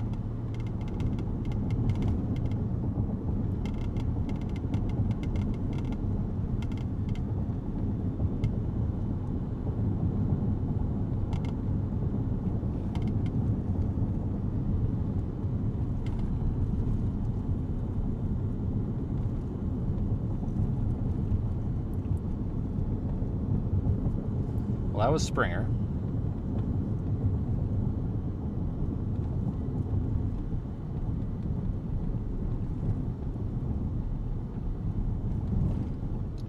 Let me come up with a route.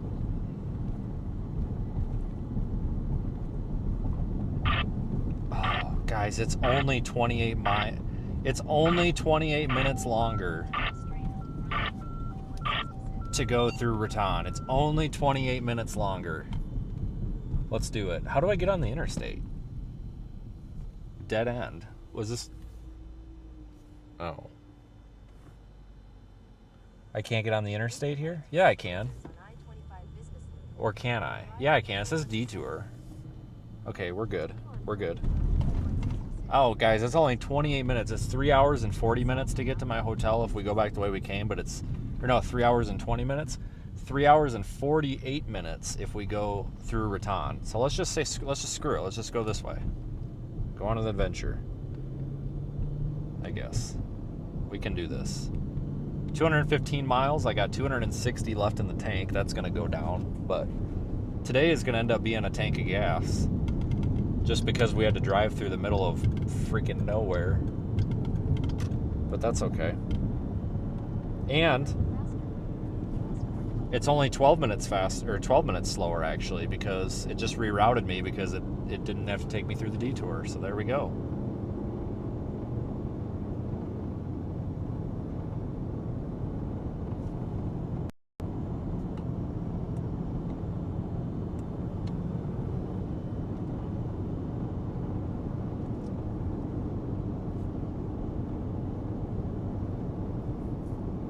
So we'll get a look at these other storms too.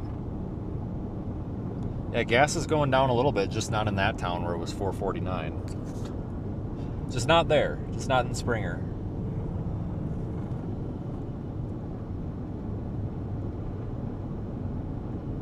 I mean, shoot, that'll get me to the hotel by 10 o'clock Central. That's not terrible.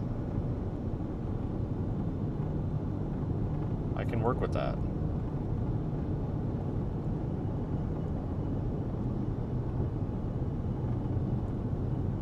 I tell you what, though, it's really pretty up here. It's worth it.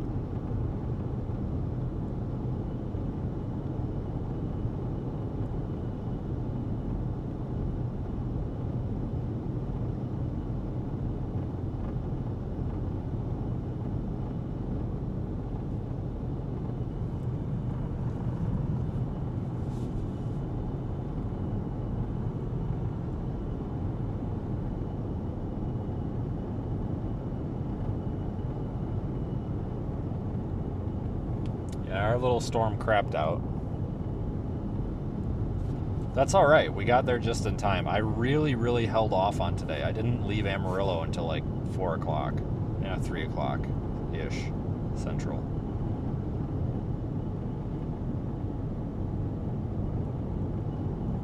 Because I really wasn't confident in anything today, but it looks like we got something.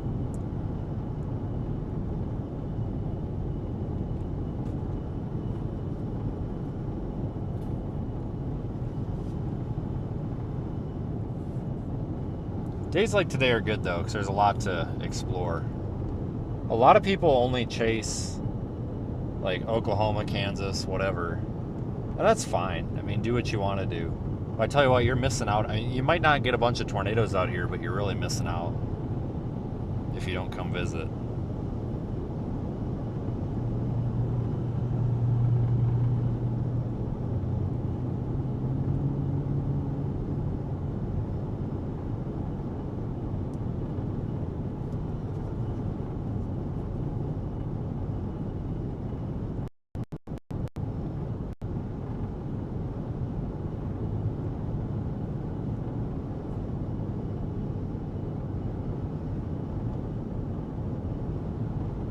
Yeah, North Dakota, South Dakota, Montana, they're all really pretty. I just don't like going north. I don't like Northwest.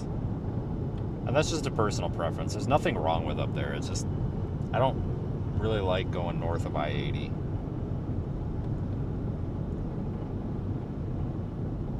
But somebody mentioned Montana earlier, and Montana is really pretty. There's a lot to Montana. You know, it's a big state like Texas. There's just a lot to it.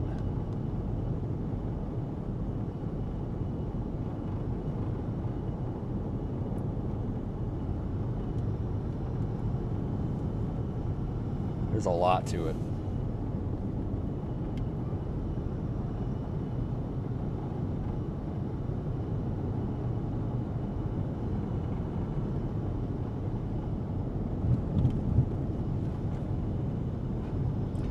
Yeah, we'll go back out to Colorado and the mountains and stuff, but it's going to be later in the year, probably more like July or early August.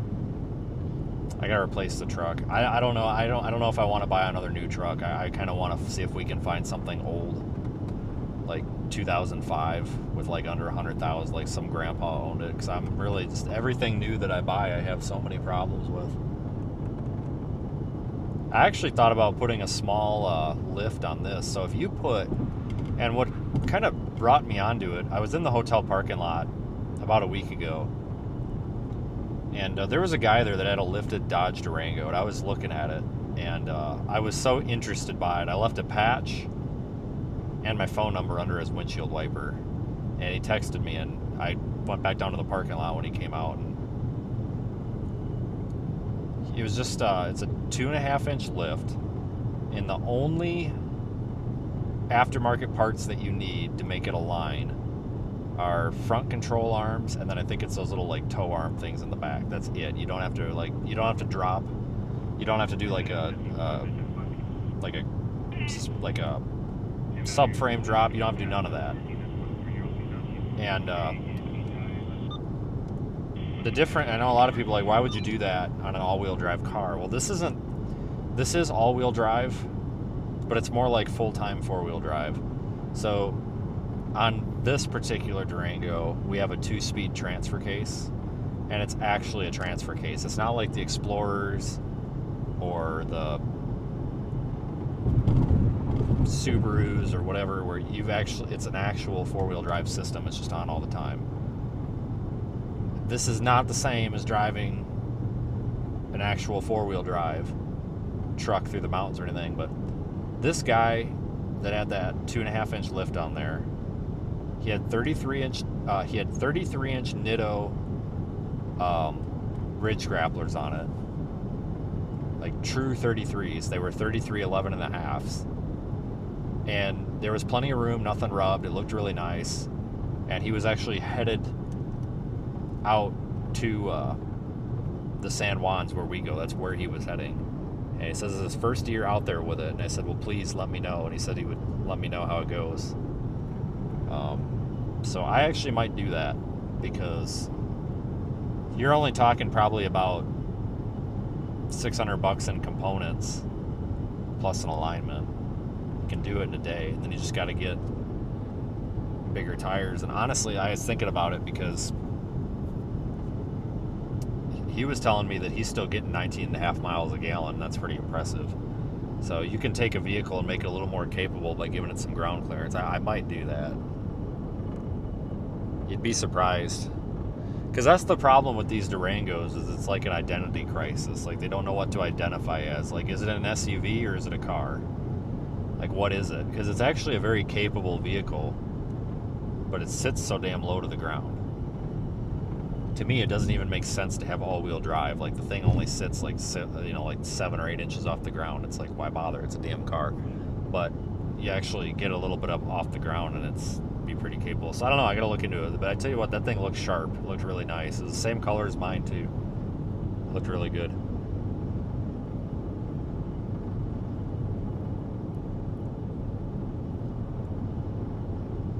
But I do need to replace that truck, but I kind of want to get something older. Something before AFM and before the 6 speeds. Just get a 4-speed transmission, 5.3. Like a 2005 Chevy Silverado or something that somebody's really taken care of. 150,000 miles. Nice. Honestly, like a grandpa owned it. That might be the way to go. Because like even my truck was good to me, but that was what, $2,800 for the power steering rack, for no freaking reason. Just stupid shit like that. A regular power steering rack, like a hydraulic power steering rack, you can get for like $400, and you're probably only going to pay like $300 or $400 to put it in. Like, you're out the door under $1,000.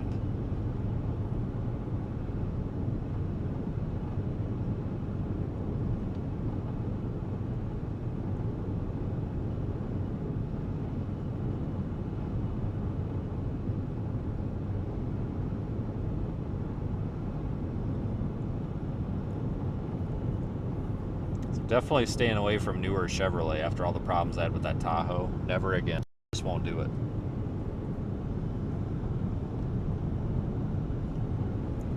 I'd actually like to find a dealership to work with.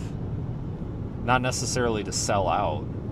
It would be cool if we could get a small fleet of just work trucks or work vehicles and have 2 or 3 of them for what we're doing out here. That way people aren't packing miles on their personal cars. That would be really cool. The problem is, though, it's hard to get sponsorships like that because the damn price of the cars going up so much. Like a F-150 base model work truck is like $60,000. It used to be like 25. Yeah, like a GMT 800 platform. That's kind of what I was thinking. Like my 2009 Tahoe is fantastic. I couldn't be happier with that. Look at this lady on my ass. Oh, you can't. Never forward. What is she doing? The thing is, I like to stay away from the 6L80s. Those really didn't become popular.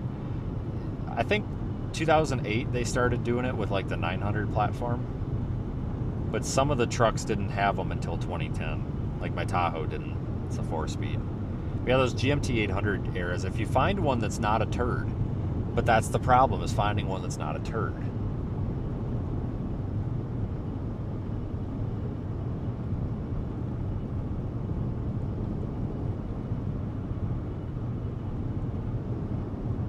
Oh yeah, all the new cars suck, dude. That's the problem. Like, everything that you buy new has so many little petty, like, quality control issues that it's ridiculous.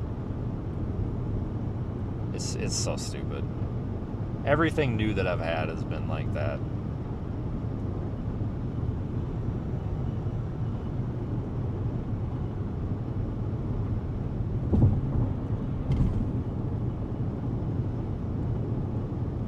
So we're going to be on these new storms here in about 20 minutes by the looks of it.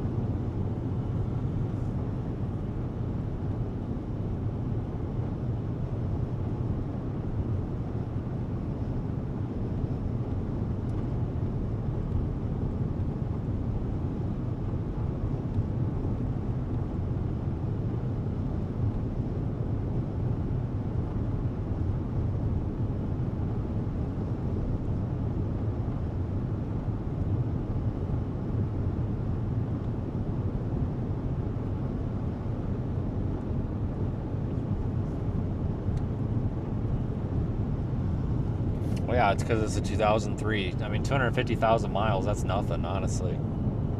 I tell you what, the old Tahoes, Chevys, whatever, like 2000 to 2006, those things were very reliable.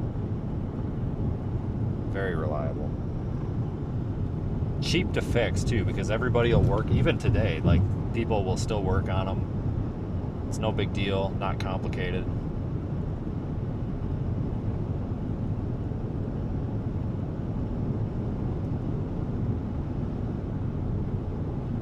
The thing I don't like about Toyotas is there's a lot of shops that won't touch them. I don't know why, but there's a lot of shops that just don't want to deal with them. At least that I'm finding.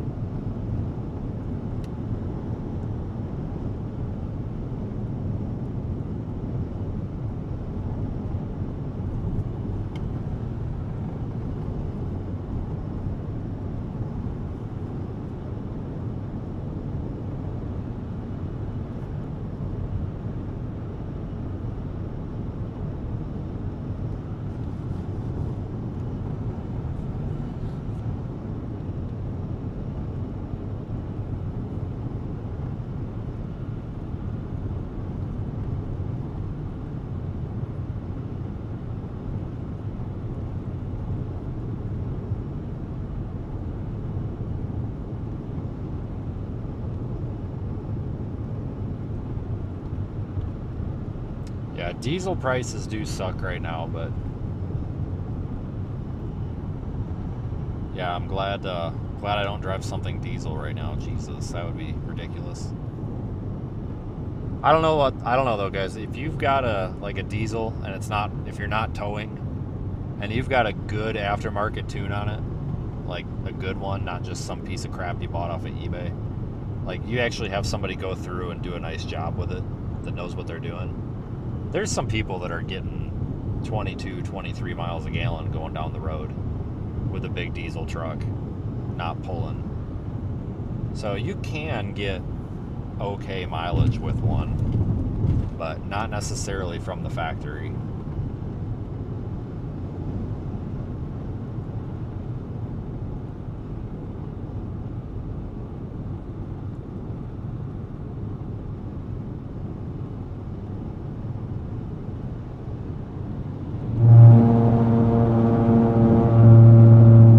Side of the road.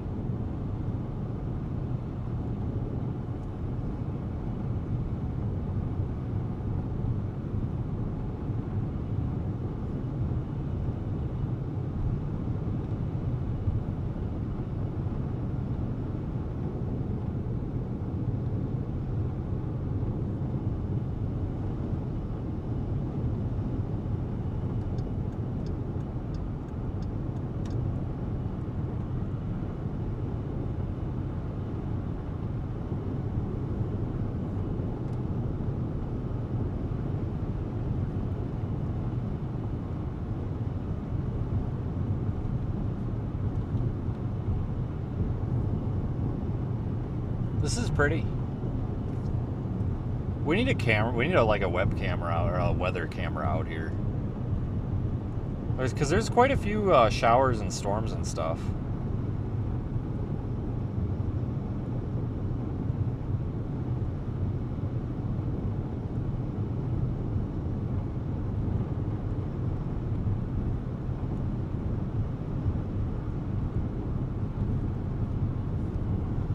But it doesn't take anything more than a shower or a storm to be pretty out here.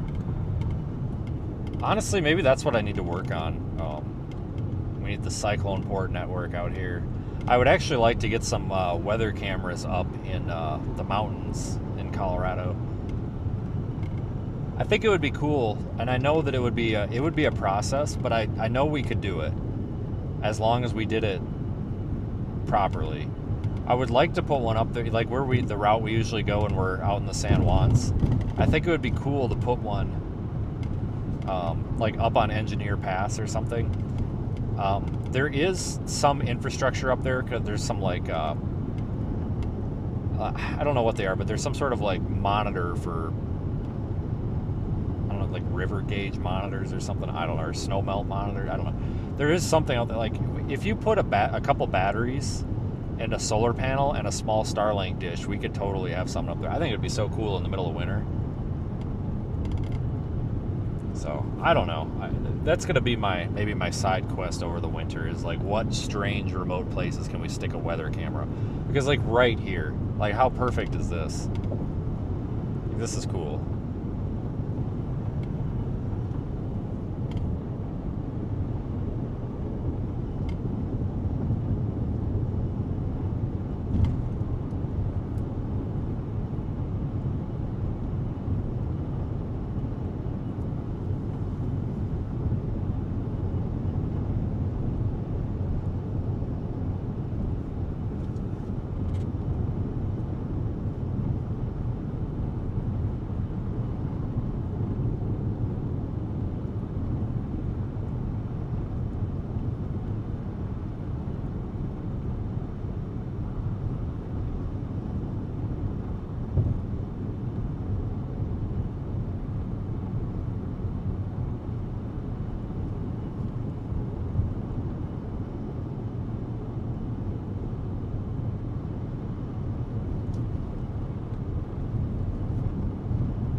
Let's do a little spin around here.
Last time I was on this part of I-25 was 3 years ago. The last time I was in Trinidad, which is not far from where we're going, would have been, well, it was that blizzard. When was that? That was a year and a half ago, because that was October of 2025. No, 2024. October of 2024. Maybe it was November. I don't know. It was either. No, it was November because it was It was the night before that was election night, and I remember driving through Kansas and listening to the election crap come in and just listening to people's stupid reactions about everything.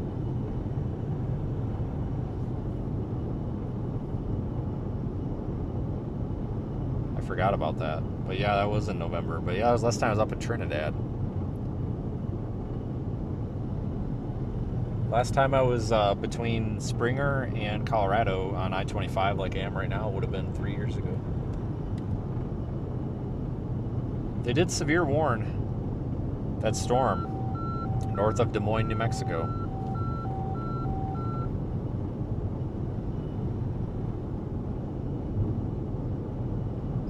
We're headed that way. We only got, what, 8 miles till we turn? 7 miles.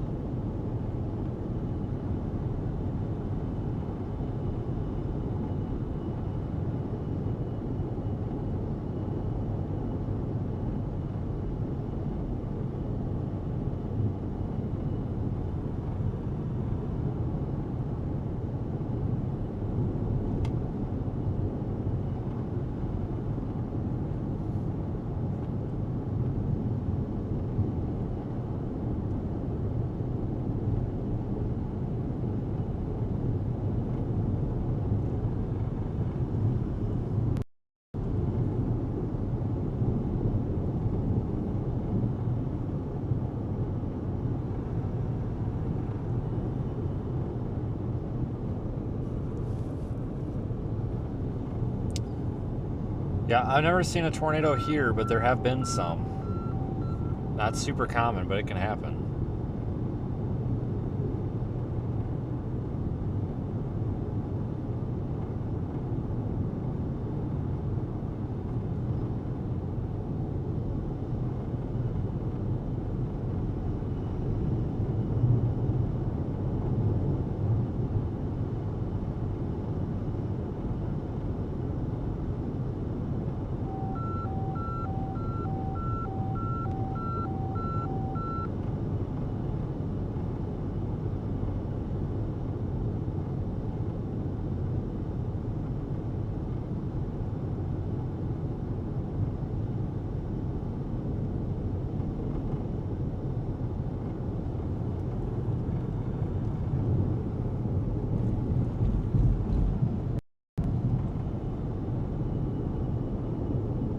Yep, we're going to that one.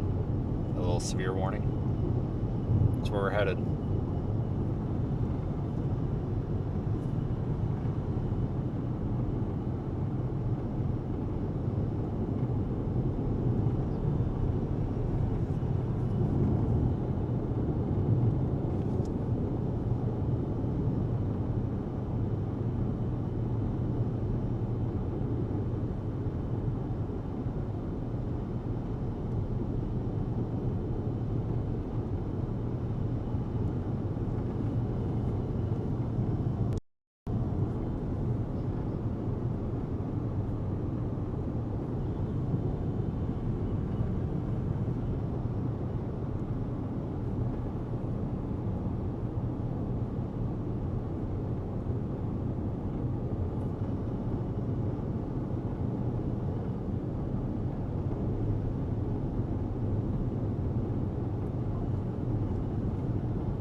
God, it's so nice out here.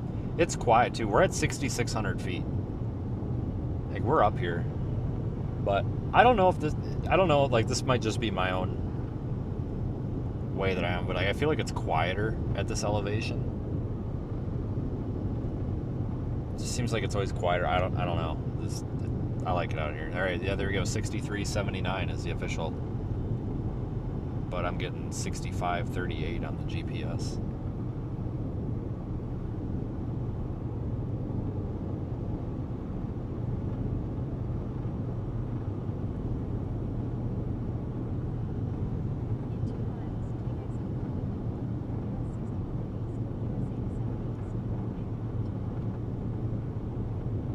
$4.34 for gas. I feel like I should get a gallon. Oh, sorry, $4.49. I feel like I should get a gallon just so that I have something to complain about. Man, these gas prices suck. Okay.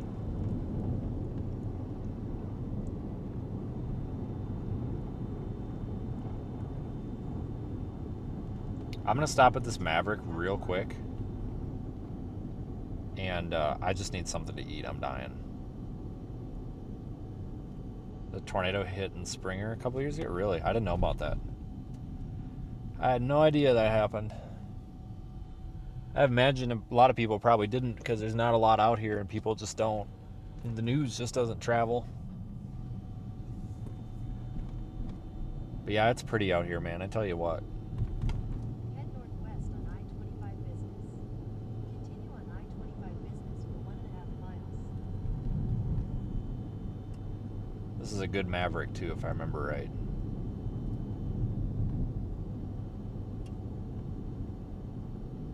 Yeah, I know, $8 to fill a lawnmower. I know, isn't that ridiculous when you start thinking about how much money it would take just to fill up a lawnmower or a golf cart or something? Like, I got half a tank. I'm not putting $4.49 gas in my tank. That's against my religion.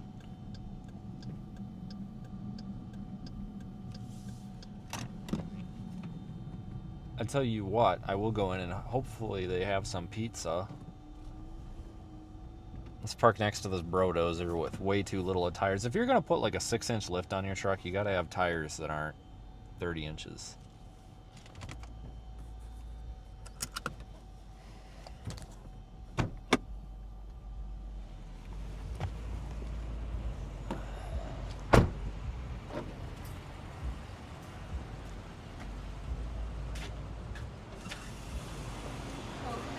Howdy.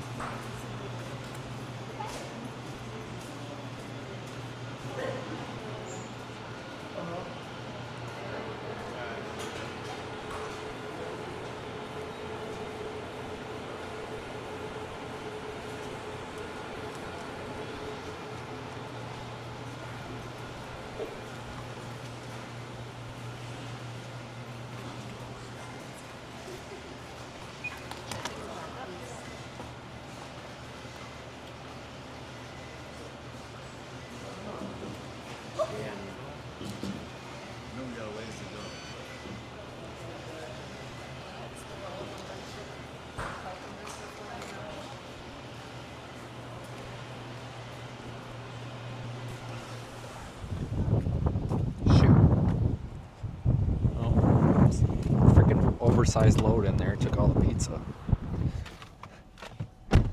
God dang it. One for them, 2 for the pilot cars, I guess.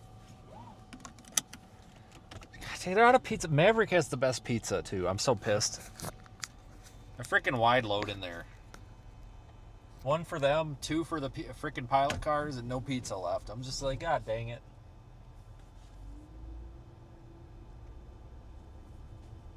But they got chicken strips, which are usually pretty good.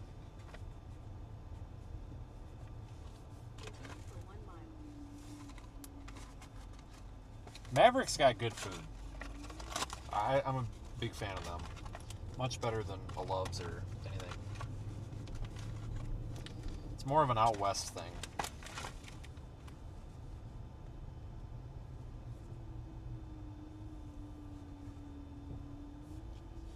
But they're making their way east.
Now we go east toward the storm.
What the hell? Slow down all of a sudden.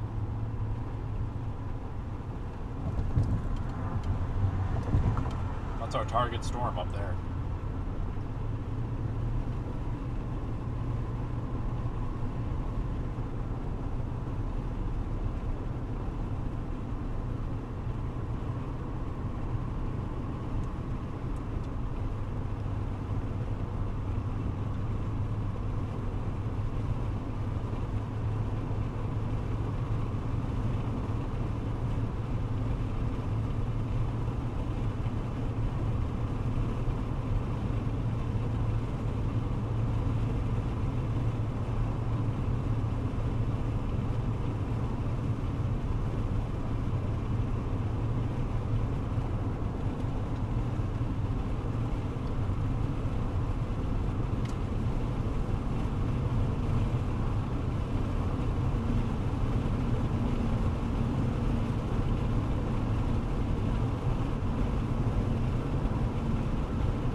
Maybe with the sun going down, we'll get a pretty sunset with all this. Got a couple hours yet.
severe thunderstorm warnings down there by Abilene, Texas.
Road network out here is sparse.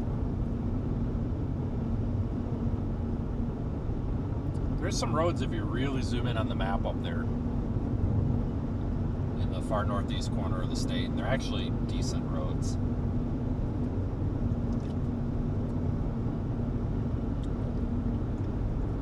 You just won't be going very fast on them because they are dirt,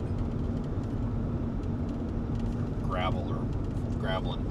They're like dirt, but they don't seem to be muddy when it's wet, so maybe they're both.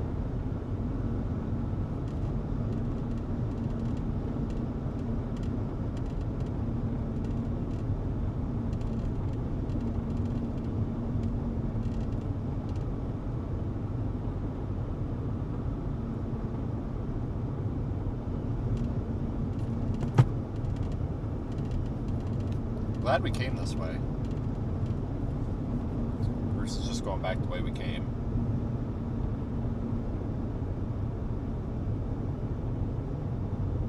It's a good route. So we'll get up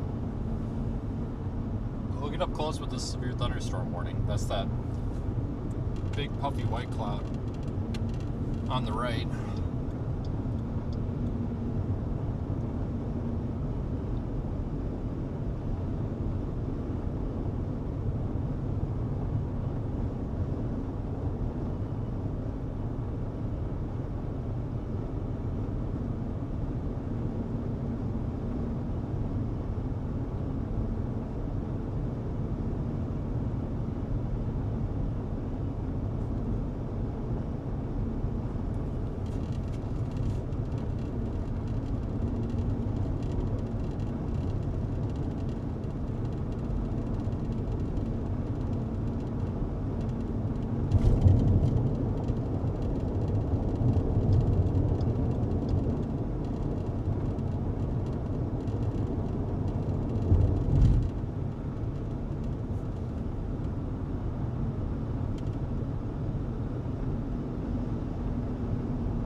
Spend some time out here looking around, that's for sure.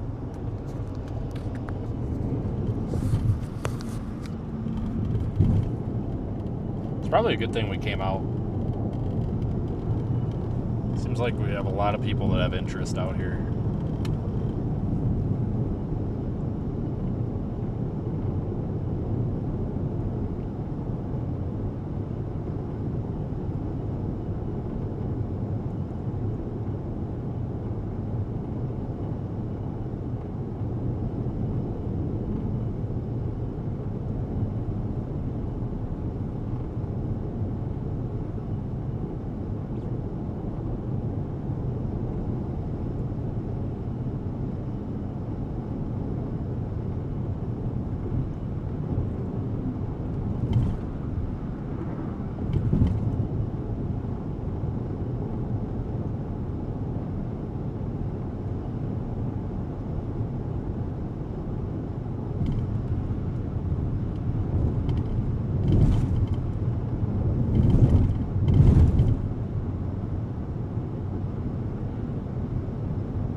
that's the target storm. We're heading that way. Should be on it here in like 20 minutes.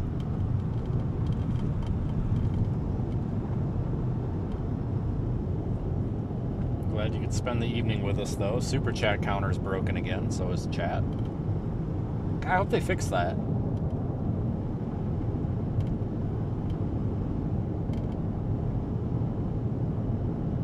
Of course, we're streaming live in the Radar Omega app.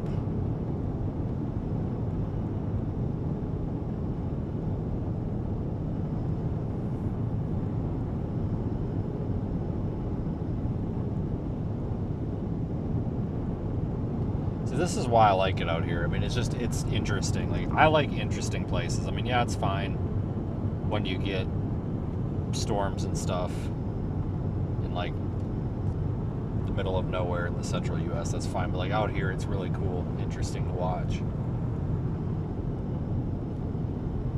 Tornadoes not super common out here. They can happen. It's not really a common thing. Big hailstorms.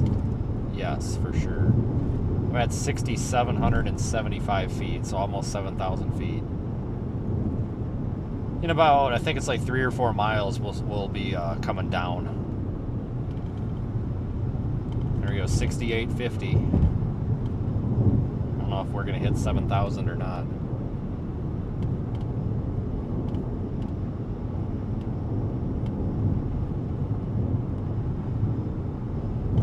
This is a long drive to get out here. Like, it wasn't so much for me today. But if I would have been coming from home or something, I mean, yeah, that would have been.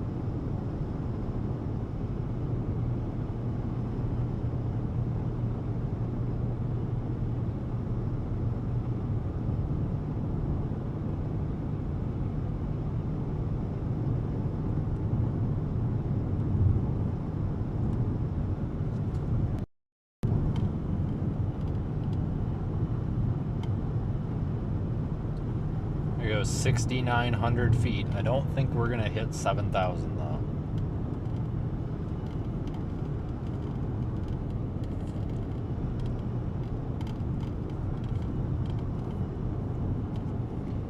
But wouldn't be able to do this if we didn't have the Starlink.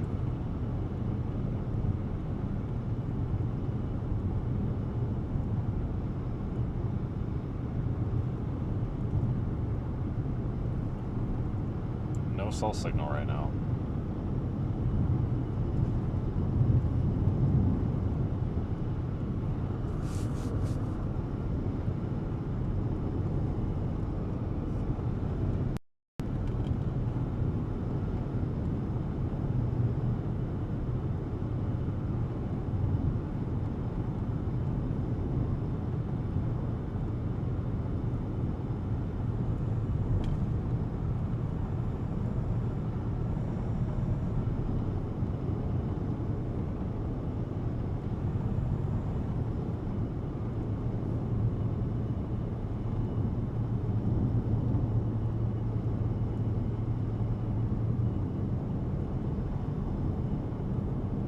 That's right, the volcano thing's out. Is that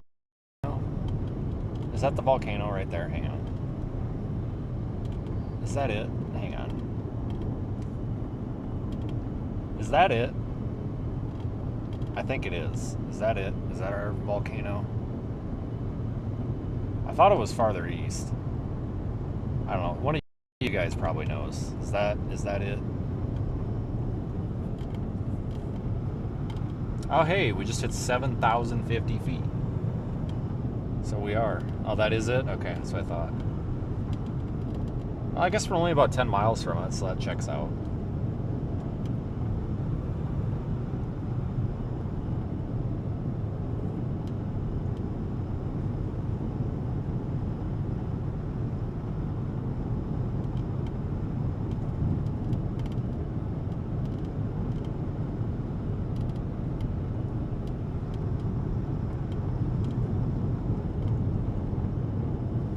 Yeah, I didn't know there was a volcano here either until I drove by it, and I'm like, you've got to be kidding me.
Actually just continued the severe thunderstorm warning on this storm.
That might be a good, that might actually be we need to stop. I mean, how often do you get to take a picture of a volcano with a severe thunderstorm behind it?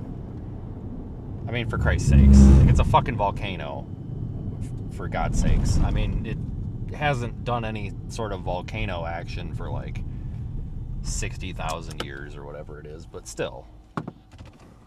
I take picture now.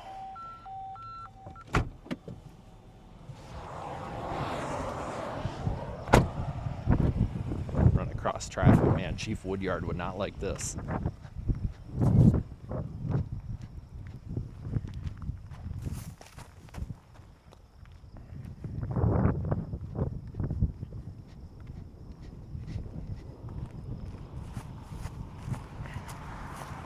Might lose sound, I'm not sure.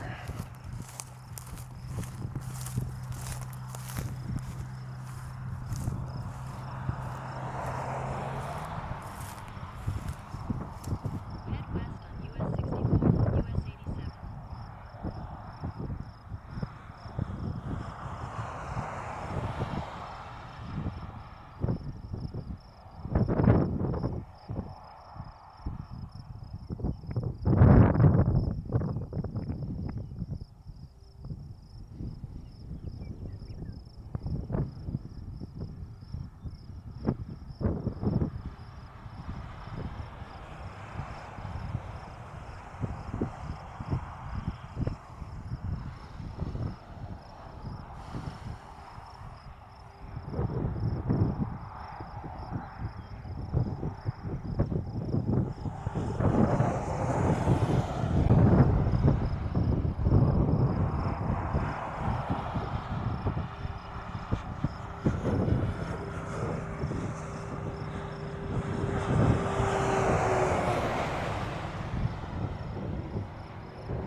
Hey, one of those should be halfway decent.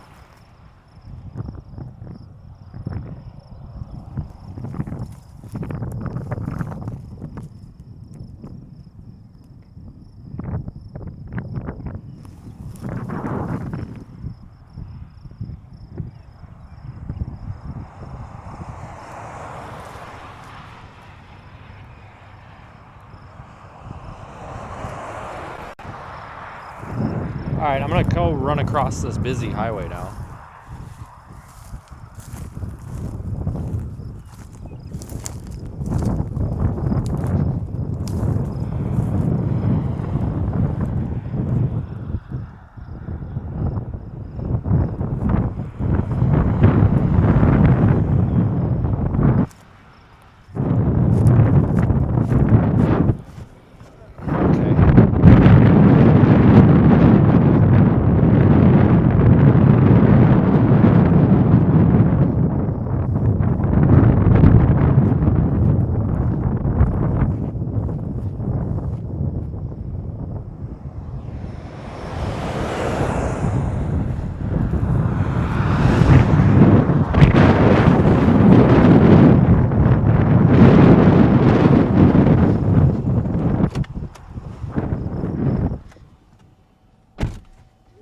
That would actually be a really cool time lapse.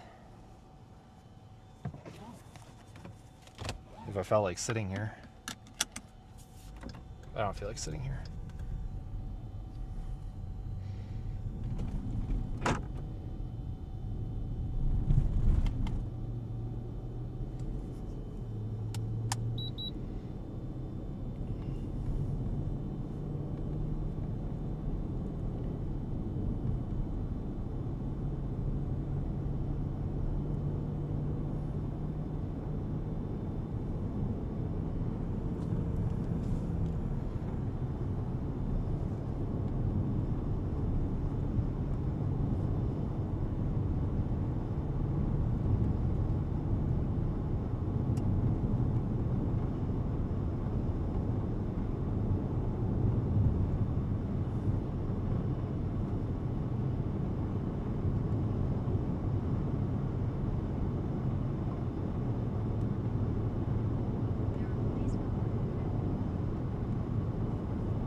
I think somebody reported me as a cop on Google Maps.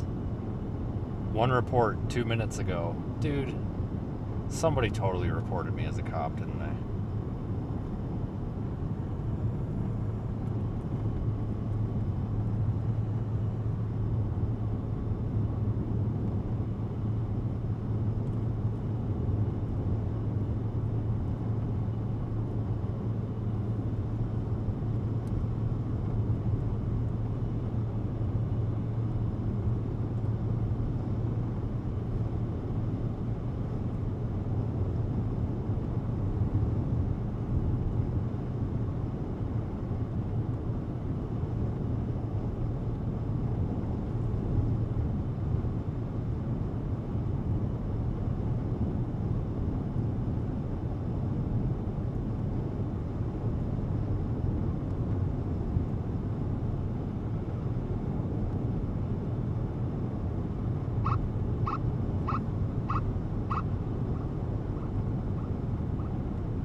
Traffic enforcement ahead. That's what the sign says. What's the point of trying to write speeding tickets if you're going to put a sign out? Like, whatever.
time is it? 8:20, or sorry, 6:20. We're in Mountain Time. As soon as we get into Texas, we'll be back in Central Time.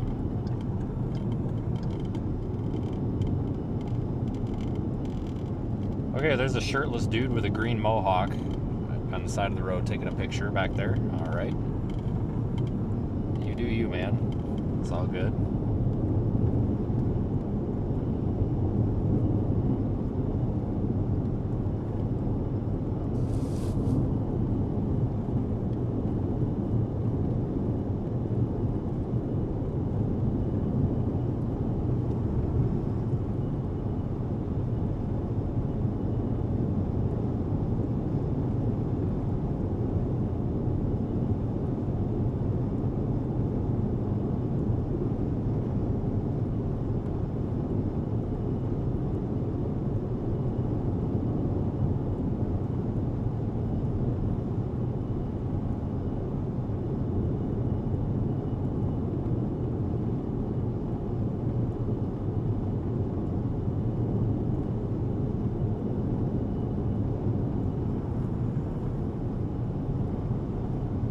Well, today's turning out to be a pretty decent day. It's like I told you guys, sometimes these kind of cruddy days end up being the best days. We don't even have a marginal risk. There is no severe thunderstorm risk at all today from the SPC. We are totally just out here, like, renegading this. I don't know if you just saw that, but that was lightning.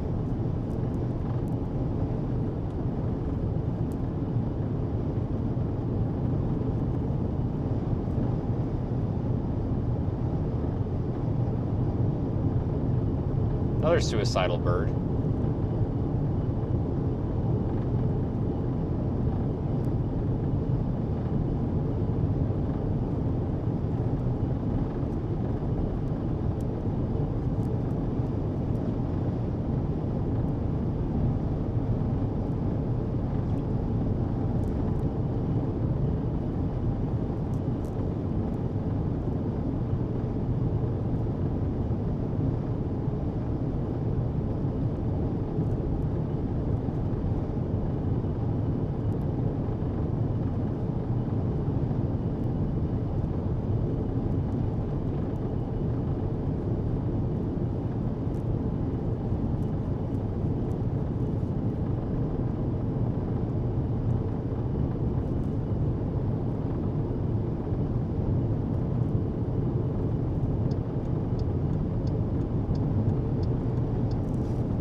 That's a view. That thing is severe warned for up to 1 inch hail, by the way. Now, season's not over. It's far from over. Barely started.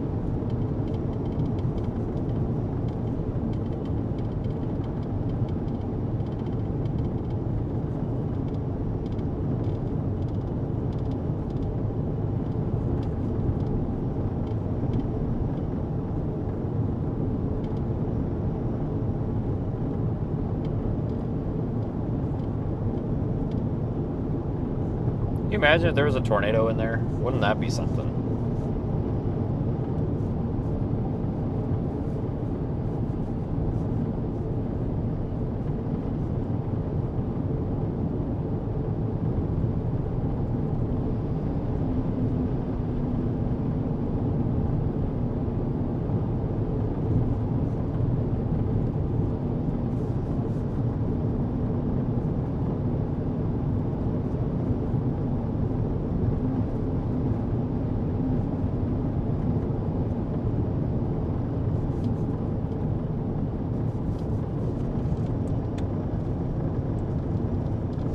was some more lightning. I don't think you saw that though. Counting it. No, we didn't go through Clovis. That was too far south. We're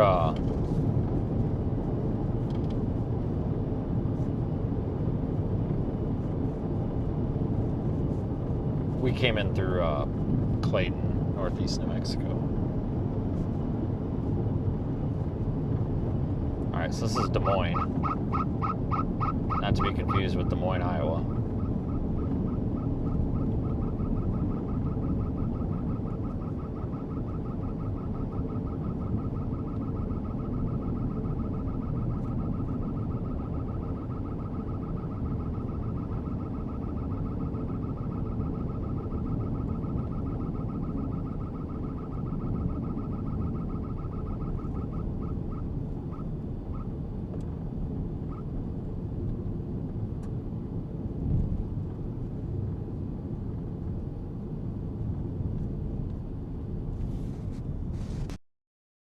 Been a while since I've been through here.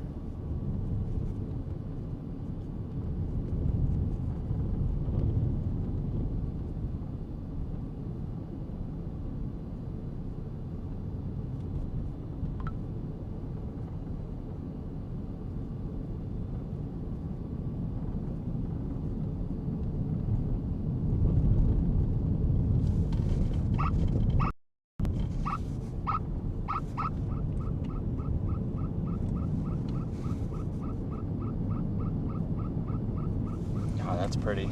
Look at that.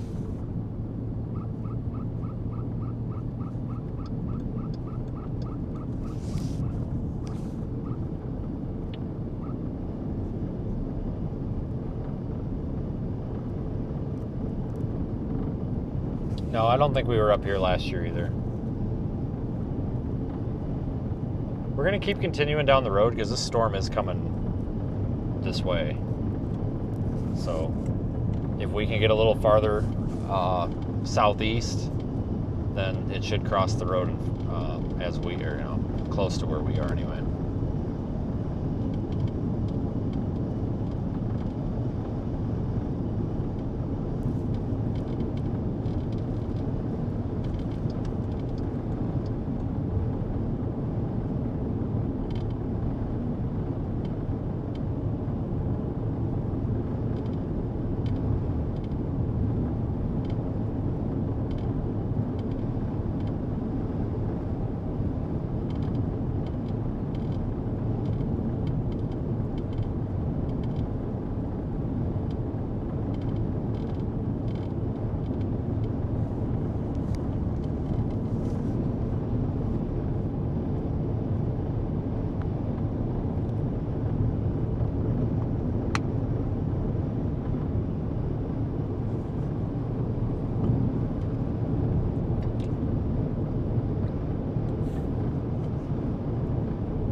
So I think the storm's going to start diving to the southeast pretty quick. If you look at the map, you'll see that this road kind of goes kind of south, but then it starts turning more east. We're going to head toward where it turns a little more east, and then we'll stop and watch it for a little while. We got to get down the road a little bit, though. Otherwise it'll cross in front of us. We'll miss it.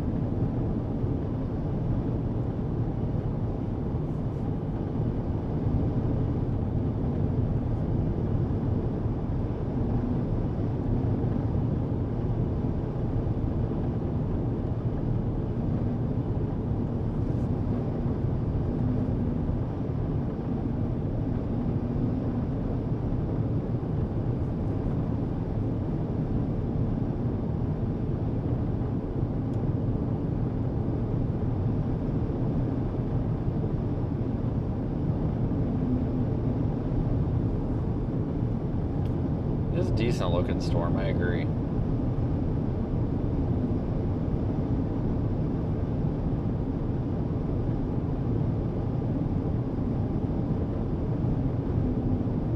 Definitely not terrible. Not terrible. I'm glad I picked this target. I almost went down to Roswell. That would not have worked out very well. Well, there is a storm down there. Okay, yeah, that would have been all right. There are some storms down there. My bad. There are a few. There's a few.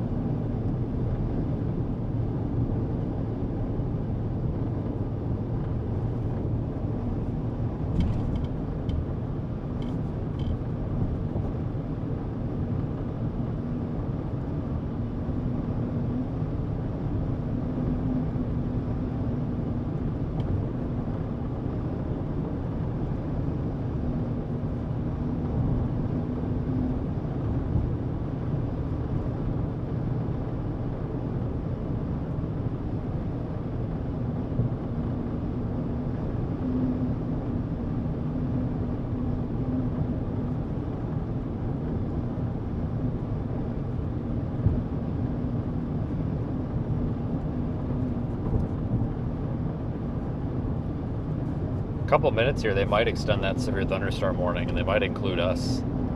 It's coming this way.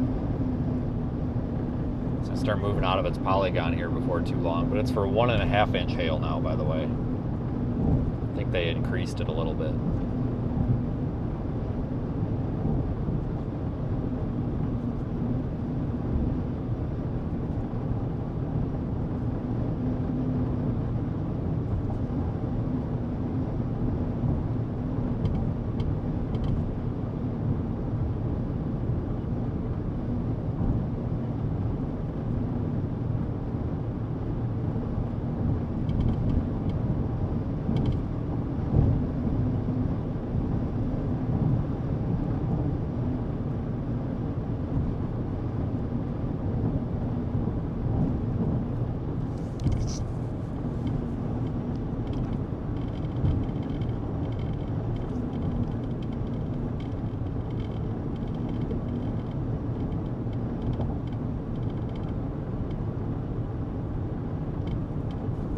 Turned out to be a pretty good day, surprisingly.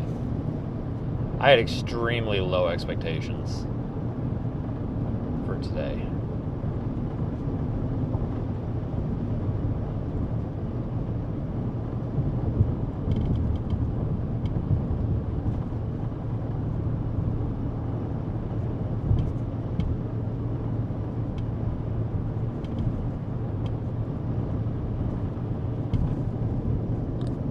Got a little bit of an overshooting top. Yeah, maybe not. Maybe that's just the cloud.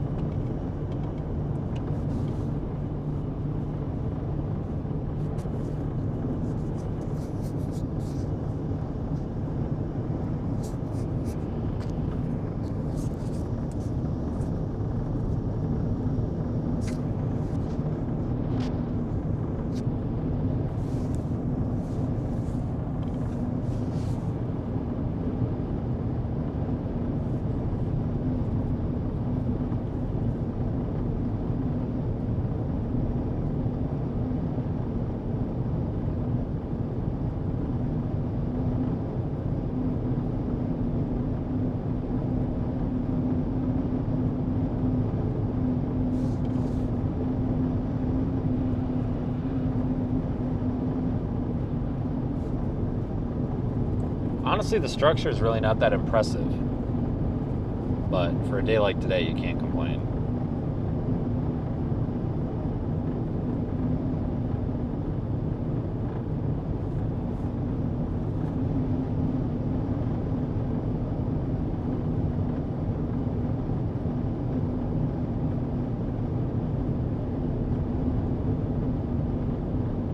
Why don't I drive toward the storm? There's a fence over there. There's a barbed wire fence. I can't go that way because there's a barbed wire fence. I'm actually not even joking. There is a barbed wire fence over there. So if we were to drive that way where there's no road, we would have to drive through the barbed wire fence.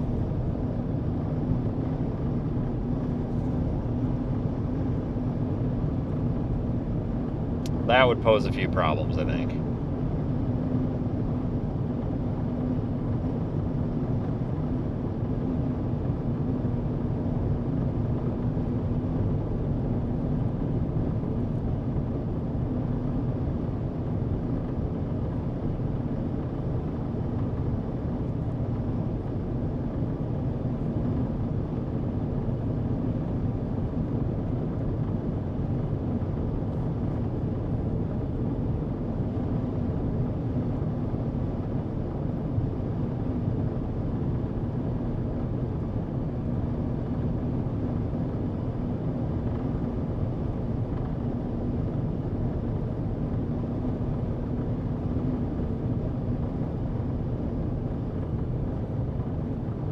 Storm's kind of on a weakening trend, though.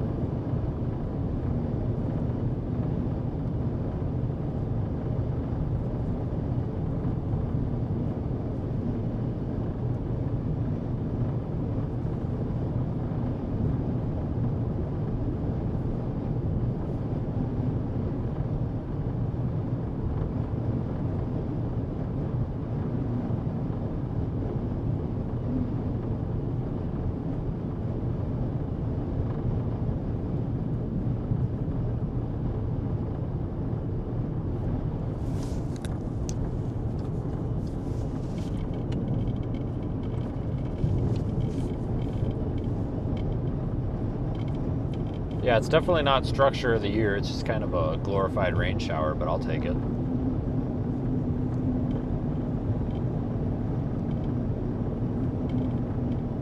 For today's standards, anyway.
There's a nice view of the whole thing. See, we're making that more east turn, more kind of with the storm here.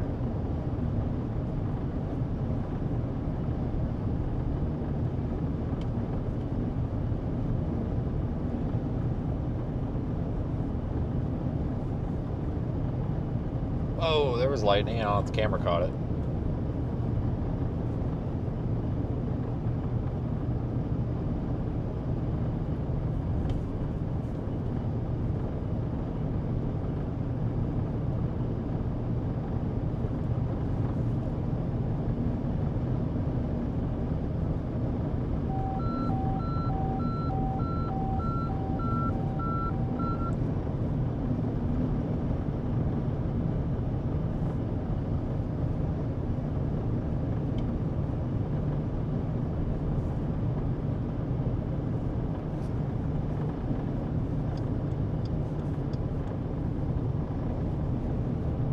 Still has a warning. They dropped the warning down to 1 inch hail now. It is weakening, for sure.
we'll go through Clayton here before too long. I'm not going to go get on the back roads with this storm because it's kind of dying.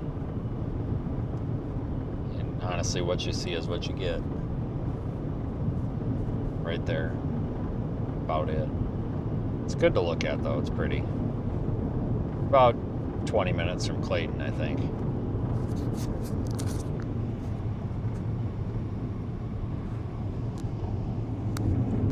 I don't know anything about La Nina. I really don't. That's all climatological stuff that I don't really have any clue about. So I have no idea.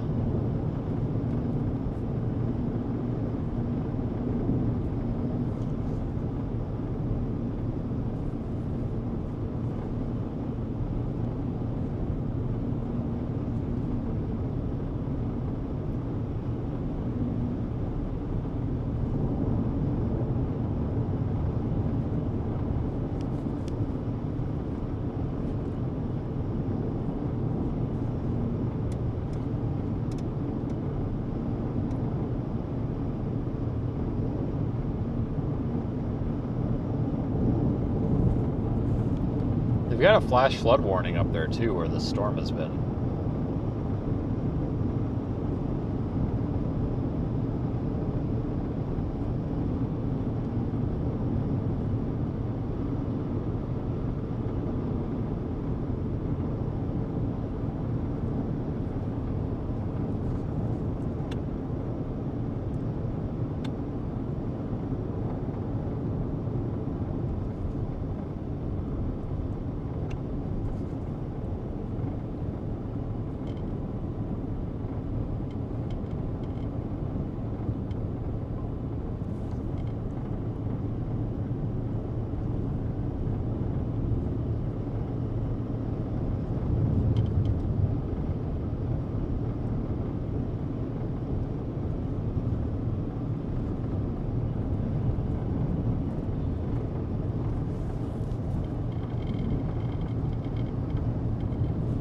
Shit, we had a better time today on a 0% risk of severe weather than we did on that day we went down to Mexico.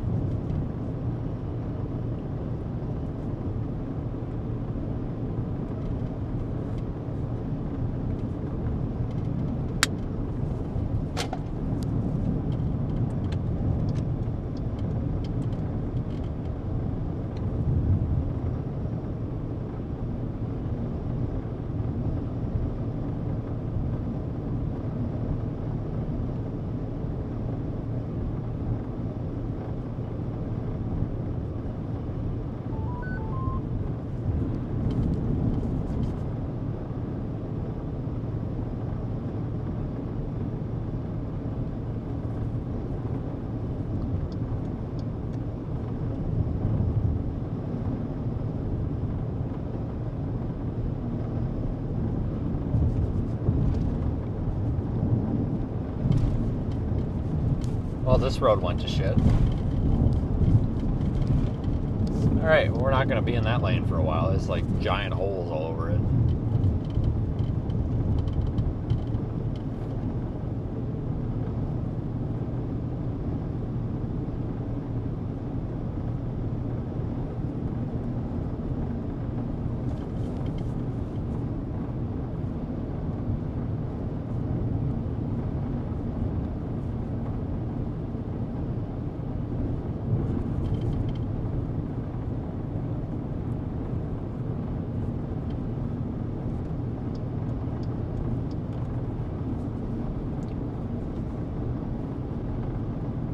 I think tomorrow will be a little bit more of a active day, if that makes sense. I think we'll need to be down by Lubbock probably by about 4 o'clock.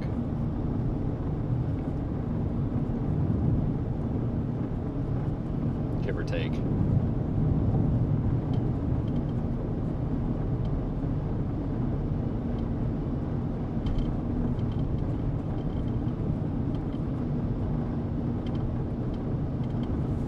Oklahoma tried what?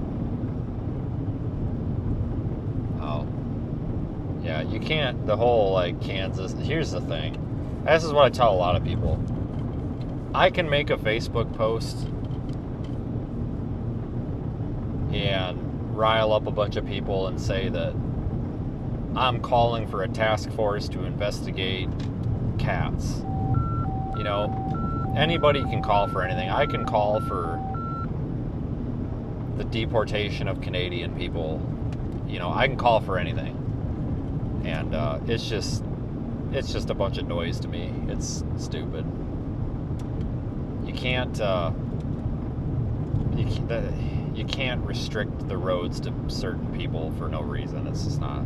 You can't say, oh, no storm chasers allowed here or whatever. That's a constitutionally protected right to travel. And it's what I guess is disappointing to me is the fact that there's people's elected officials that are getting taxpayer funding for all this time they're wasting. And this is what they're wasting their time with. Meanwhile, we have homeless people and people with no health insurance and people that can't get a job because they're, you know, whatever, and people that can't find an affordable housing. And we're worried about people chasing storms. Because what it's going to come down to is, can we tax that? Can we tax the storm chasers? Because that's really what it's going to come down to is, can we tax them? It's just, there's so many other things they could be doing in the state of Kansas right now. In my opinion, no offense, Kansas folks, I think Kansas kind of sucks. It's very run down in a lot of places. Topeka's falling apart. Wichita's going to shit. It's a beautiful state, but I think your lawmakers should be focused on things like restoring the true beauty and values of your state that I know everybody there wants.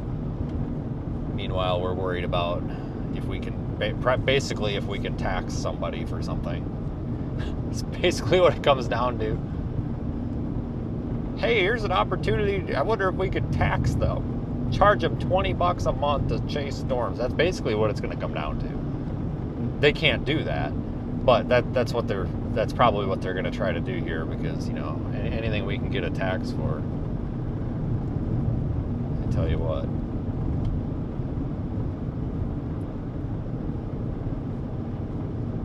Yeah, the volcano was kind of cool. You can like drive up the side of it. There's like a road going up it, but you got to pay like $25. Or get a national park sticker, which I don't really have either. I've never actually seen anybody at the gate though, so I think you probably could get by without doing it, but you'd look like an asshole.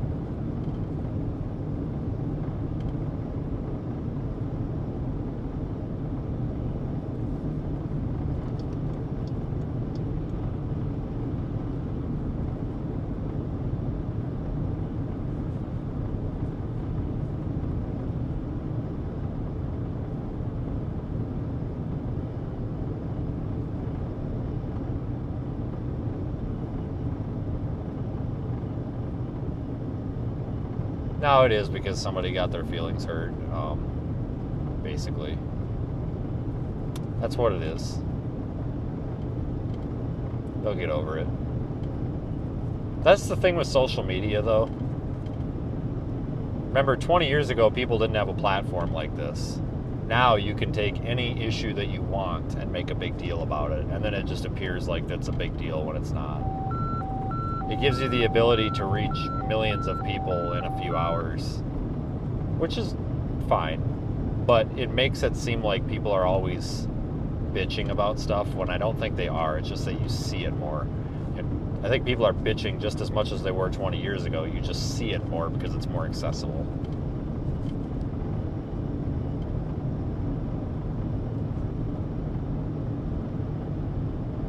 Yeah, you're correct, so... I'm going to call for a task force for unnecessary task forces.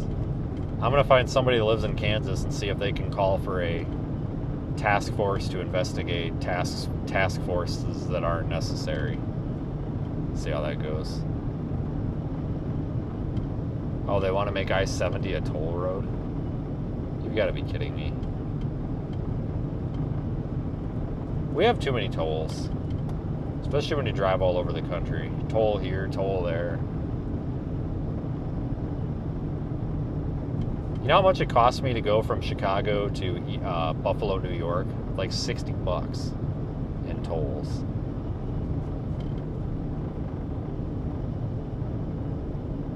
What's the problem with taxing storm chasers?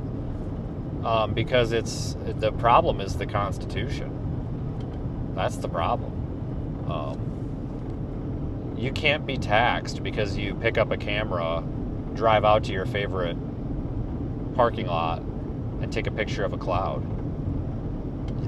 We have constitutional protections against over-regulation by the government. Now, you know, property taxes, income taxes, that's one thing. I don't want anybody to think that I'm anti-tax. At least no more than the rest of you guys are. We are taxed too much. But you can't just... We're constitutionally protected to travel. You know, you do everything to travel. You obtain your driver's license, you obtain your vehicle registration, you obtain your vehicle insurance. You have contributed to the taxes. You can't start trying to tax or permit or whatever people going out and cloud watching. That's literally why we have a constitution. And anybody who thinks against that is not an American. I don't know what to tell you, because you can't tell me that. Because that was the thing with Oklahoma, is they wanted to, when they tried to do that crap, they tried to charge like $1,000 to get a storm chasing permit. They called it a storm tracker license. What a joke. And obviously that got shot down, right? Obviously. As soon as somebody with a brain saw it, they're like, yeah, that's illegal. We can't do that. But it's just like, you can't stop somebody. For example, any of you folks that say, wow, that's a beautiful cloud, I want to go look at it. You can't say that you can't do that. That's no different than you going to Walmart. You see what I'm saying? It's you've paid your vehicle registration and taxes. You've paid for your driver's license. You've obtained your driver's license, and you've obtained and paid for vehicle insurance. Those are the three things that you need to be on a road.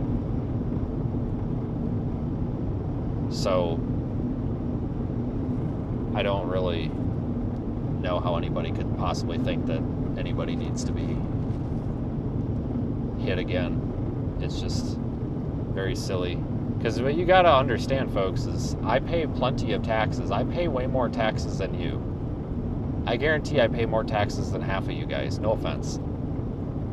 Okay, like, I understand, like, I have a lot of write-offs, but there's also a lot of money that basically gets laundered through this place. Not laundered, but everything goes into one pot, and then it's got to get taxed before it gets sent out and then taxed again. I pay plenty of taxes.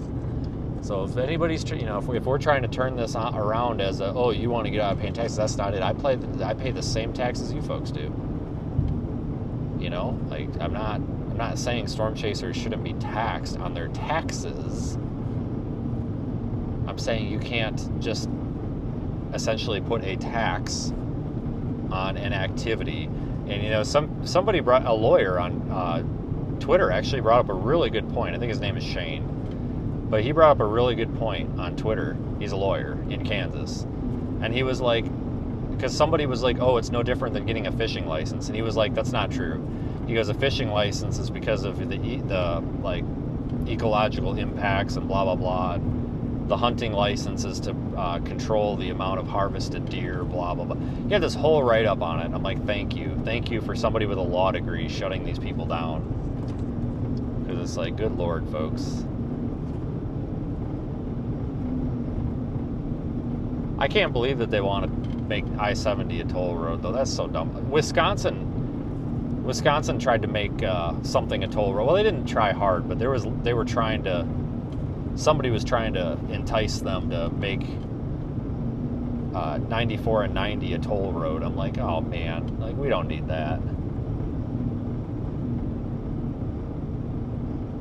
We don't need that. I don't like these toll roads.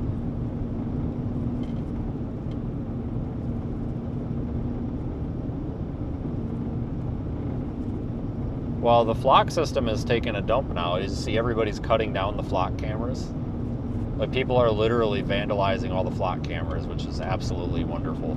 Obviously, I don't support vandalism, but listen, folks, those flock cameras, those license plate readers, are terrible. I understand the need for license plate readers because you can catch stolen cars, murder suspects, whatever. But the problem is Flock stores and owns that data, and then they sell it to the police. The police should be the ones that have that database, not Flock. If your local sheriff or state police want to put up a license plate reader network, I think that's great. But they need to be the ones that retain that data, and they need to own that data, and it should never leave their four walls. The problem when a private entity like Flock owns that data is they can sell it to data brokers, and somebody can actually obtain it. And there's been a couple of people that have proven, even just doing YouTube videos, how easy it is to obtain Flock data and basically stalk people. So I am very anti-Flock. I'm not anti-license plate readers because honestly, law enforcement can use license plate readers to find your stolen car, catch traffickers, catch murder suspects. But your local law enforcement also isn't going to be selling it under the table to data brokers like Flock does. So that's the difference between the two. One is used for actually solving crimes and solving problems. The other is used solely to make money in very, very, very shady ways. Big difference. I think Flock's about to take a dump because a lot of people are cutting the Flock, physically cutting the Flock cameras down, and a lot of municipalities are dumping their contracts because of the voters are upset about it. I know one of the bigger cities around Madison, I forget, maybe it was Verona or Fitchburg, one of the ones around Madison, Wisconsin, just dumped their contract with Flock. They said, we don't want you anymore, come get your cameras and get out of here.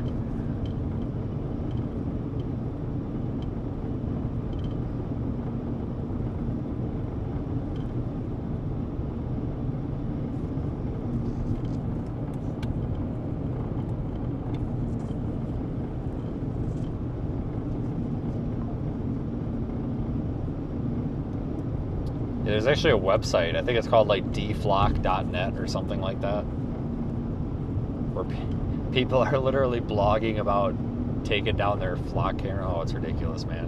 What a mess.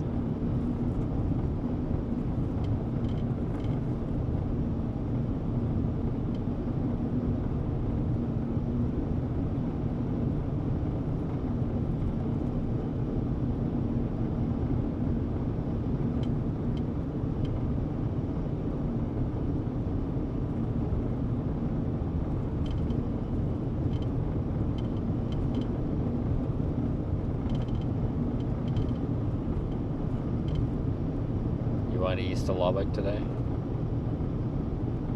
I almost went to Roswell.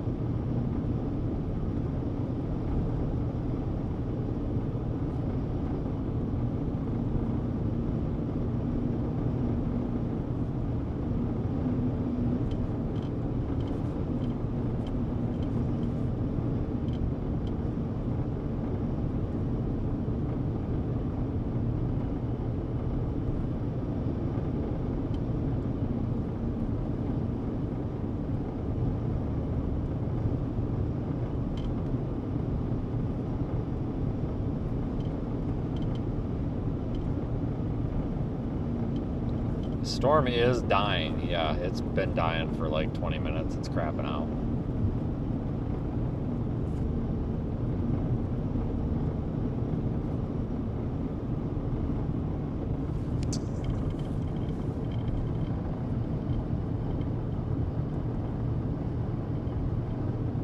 It's kind of crapping out.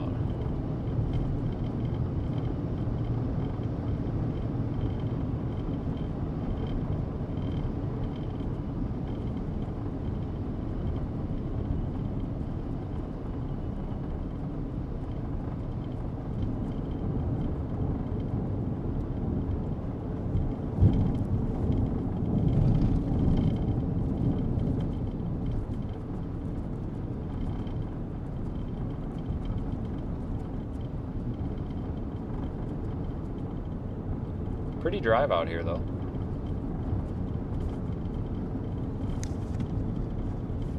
I do think tomorrow is going to be a pretty good day. Wouldn't be surprised if they put a slight risk out around Lubbock.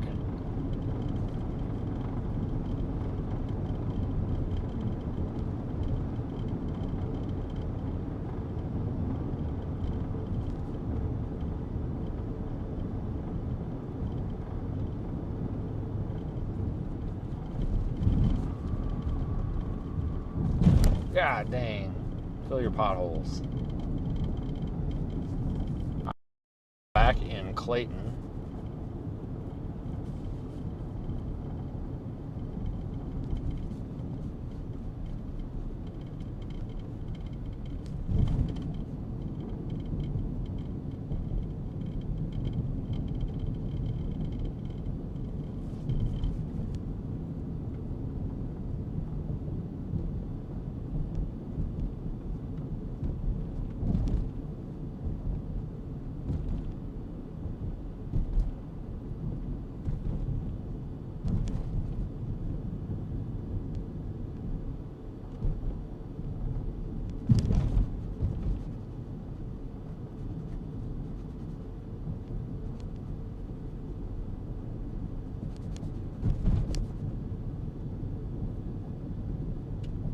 I think we got a tweaker up here.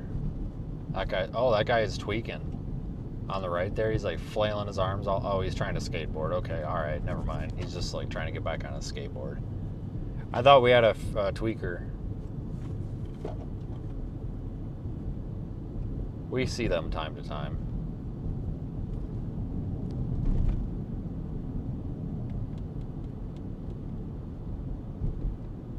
See, this Loves must have got a remodel. I thought it was kind of run down, but it looks nice now.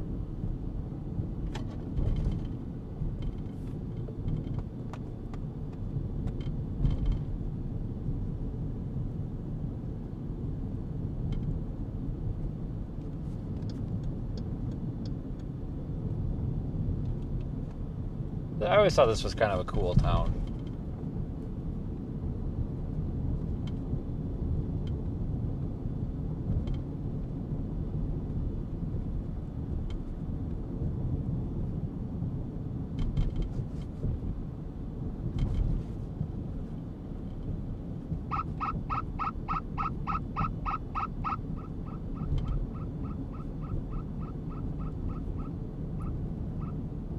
Not a lot here, though.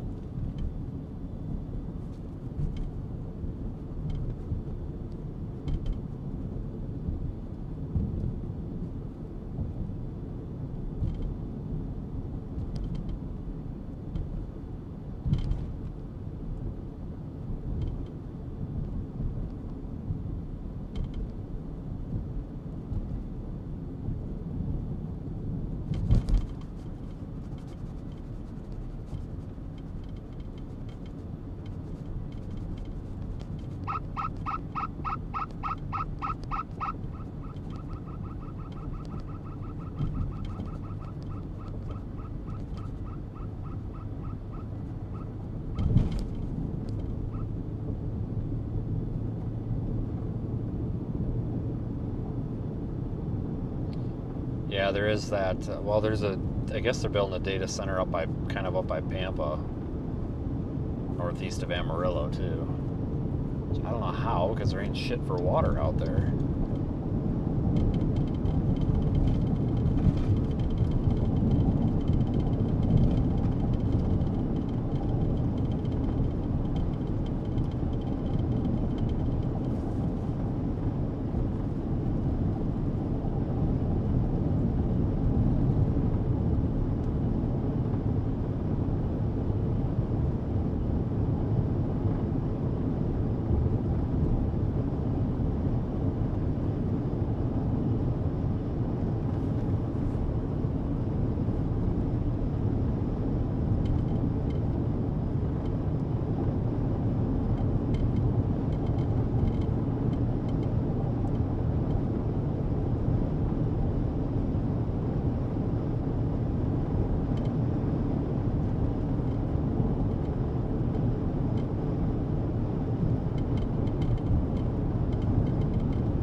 overall, not a bad day.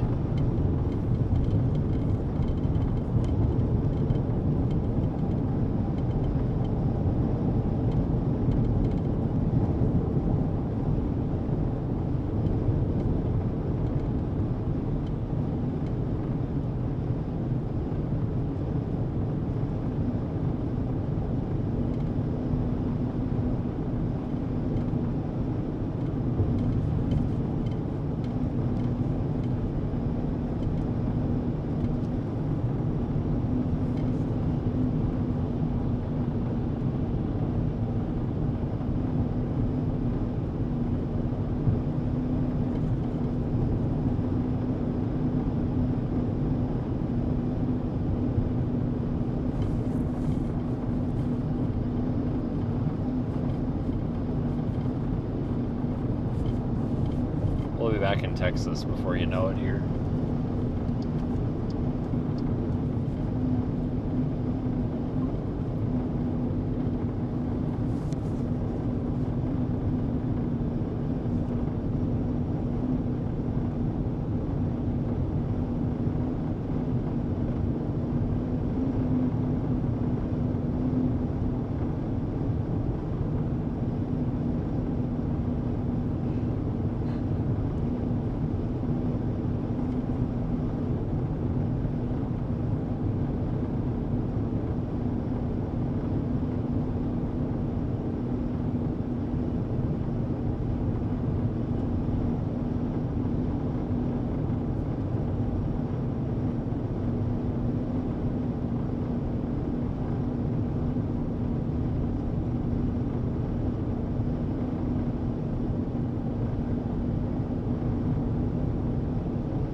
Well, I don't know what you guys think, but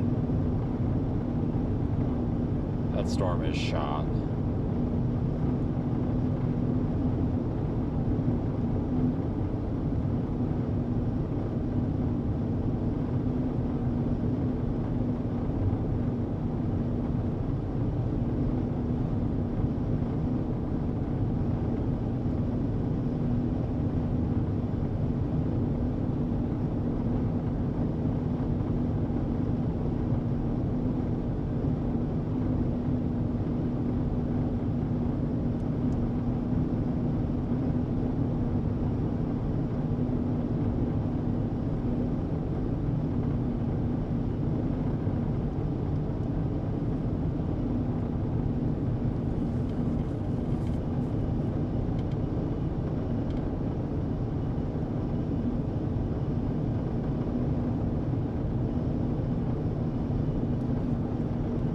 Well, that storm is officially dead. Like, it's basically gone, almost. Believe it or not, there's still that little cell that we were watching just west of Springer. It's barely holding on still.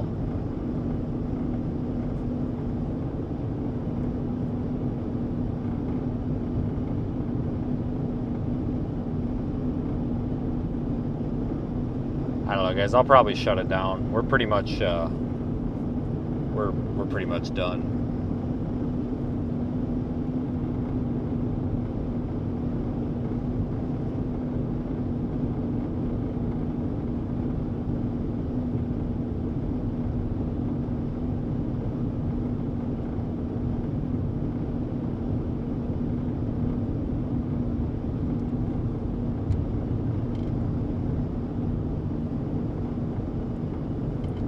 We'll be back tomorrow.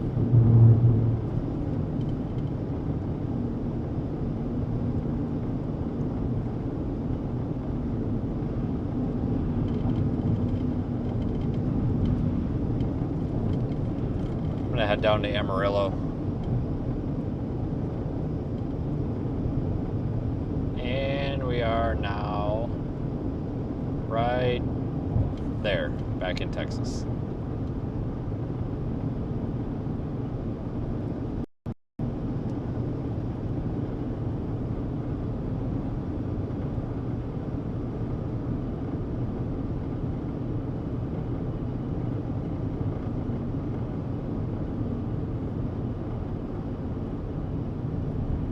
go through Text Line and then Dalhart, and then that's probably about it, because I'll probably take that back road. Is that 385?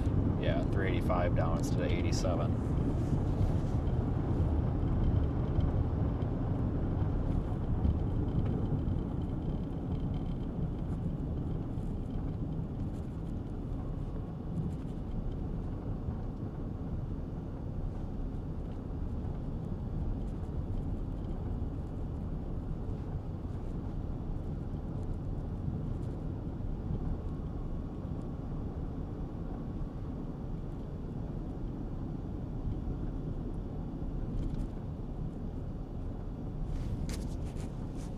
It's kind of a cool little town, too.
All right, well, we made it back in Texas. So that's that. But I hate to dump everybody.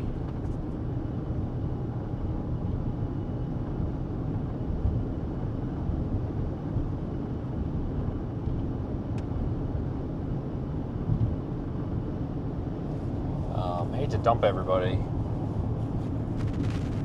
But that's kind of about it, I think.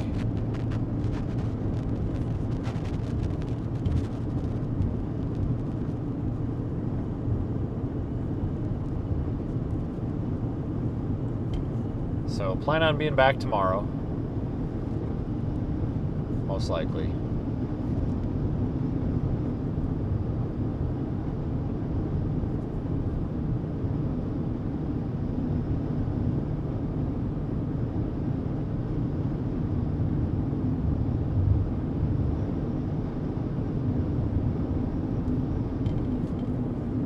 So probably around 3 to 5 p.m. tomorrow.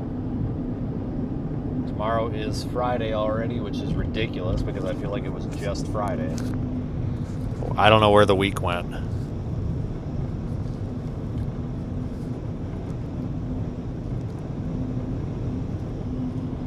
mean, it really does feel like it was just Friday.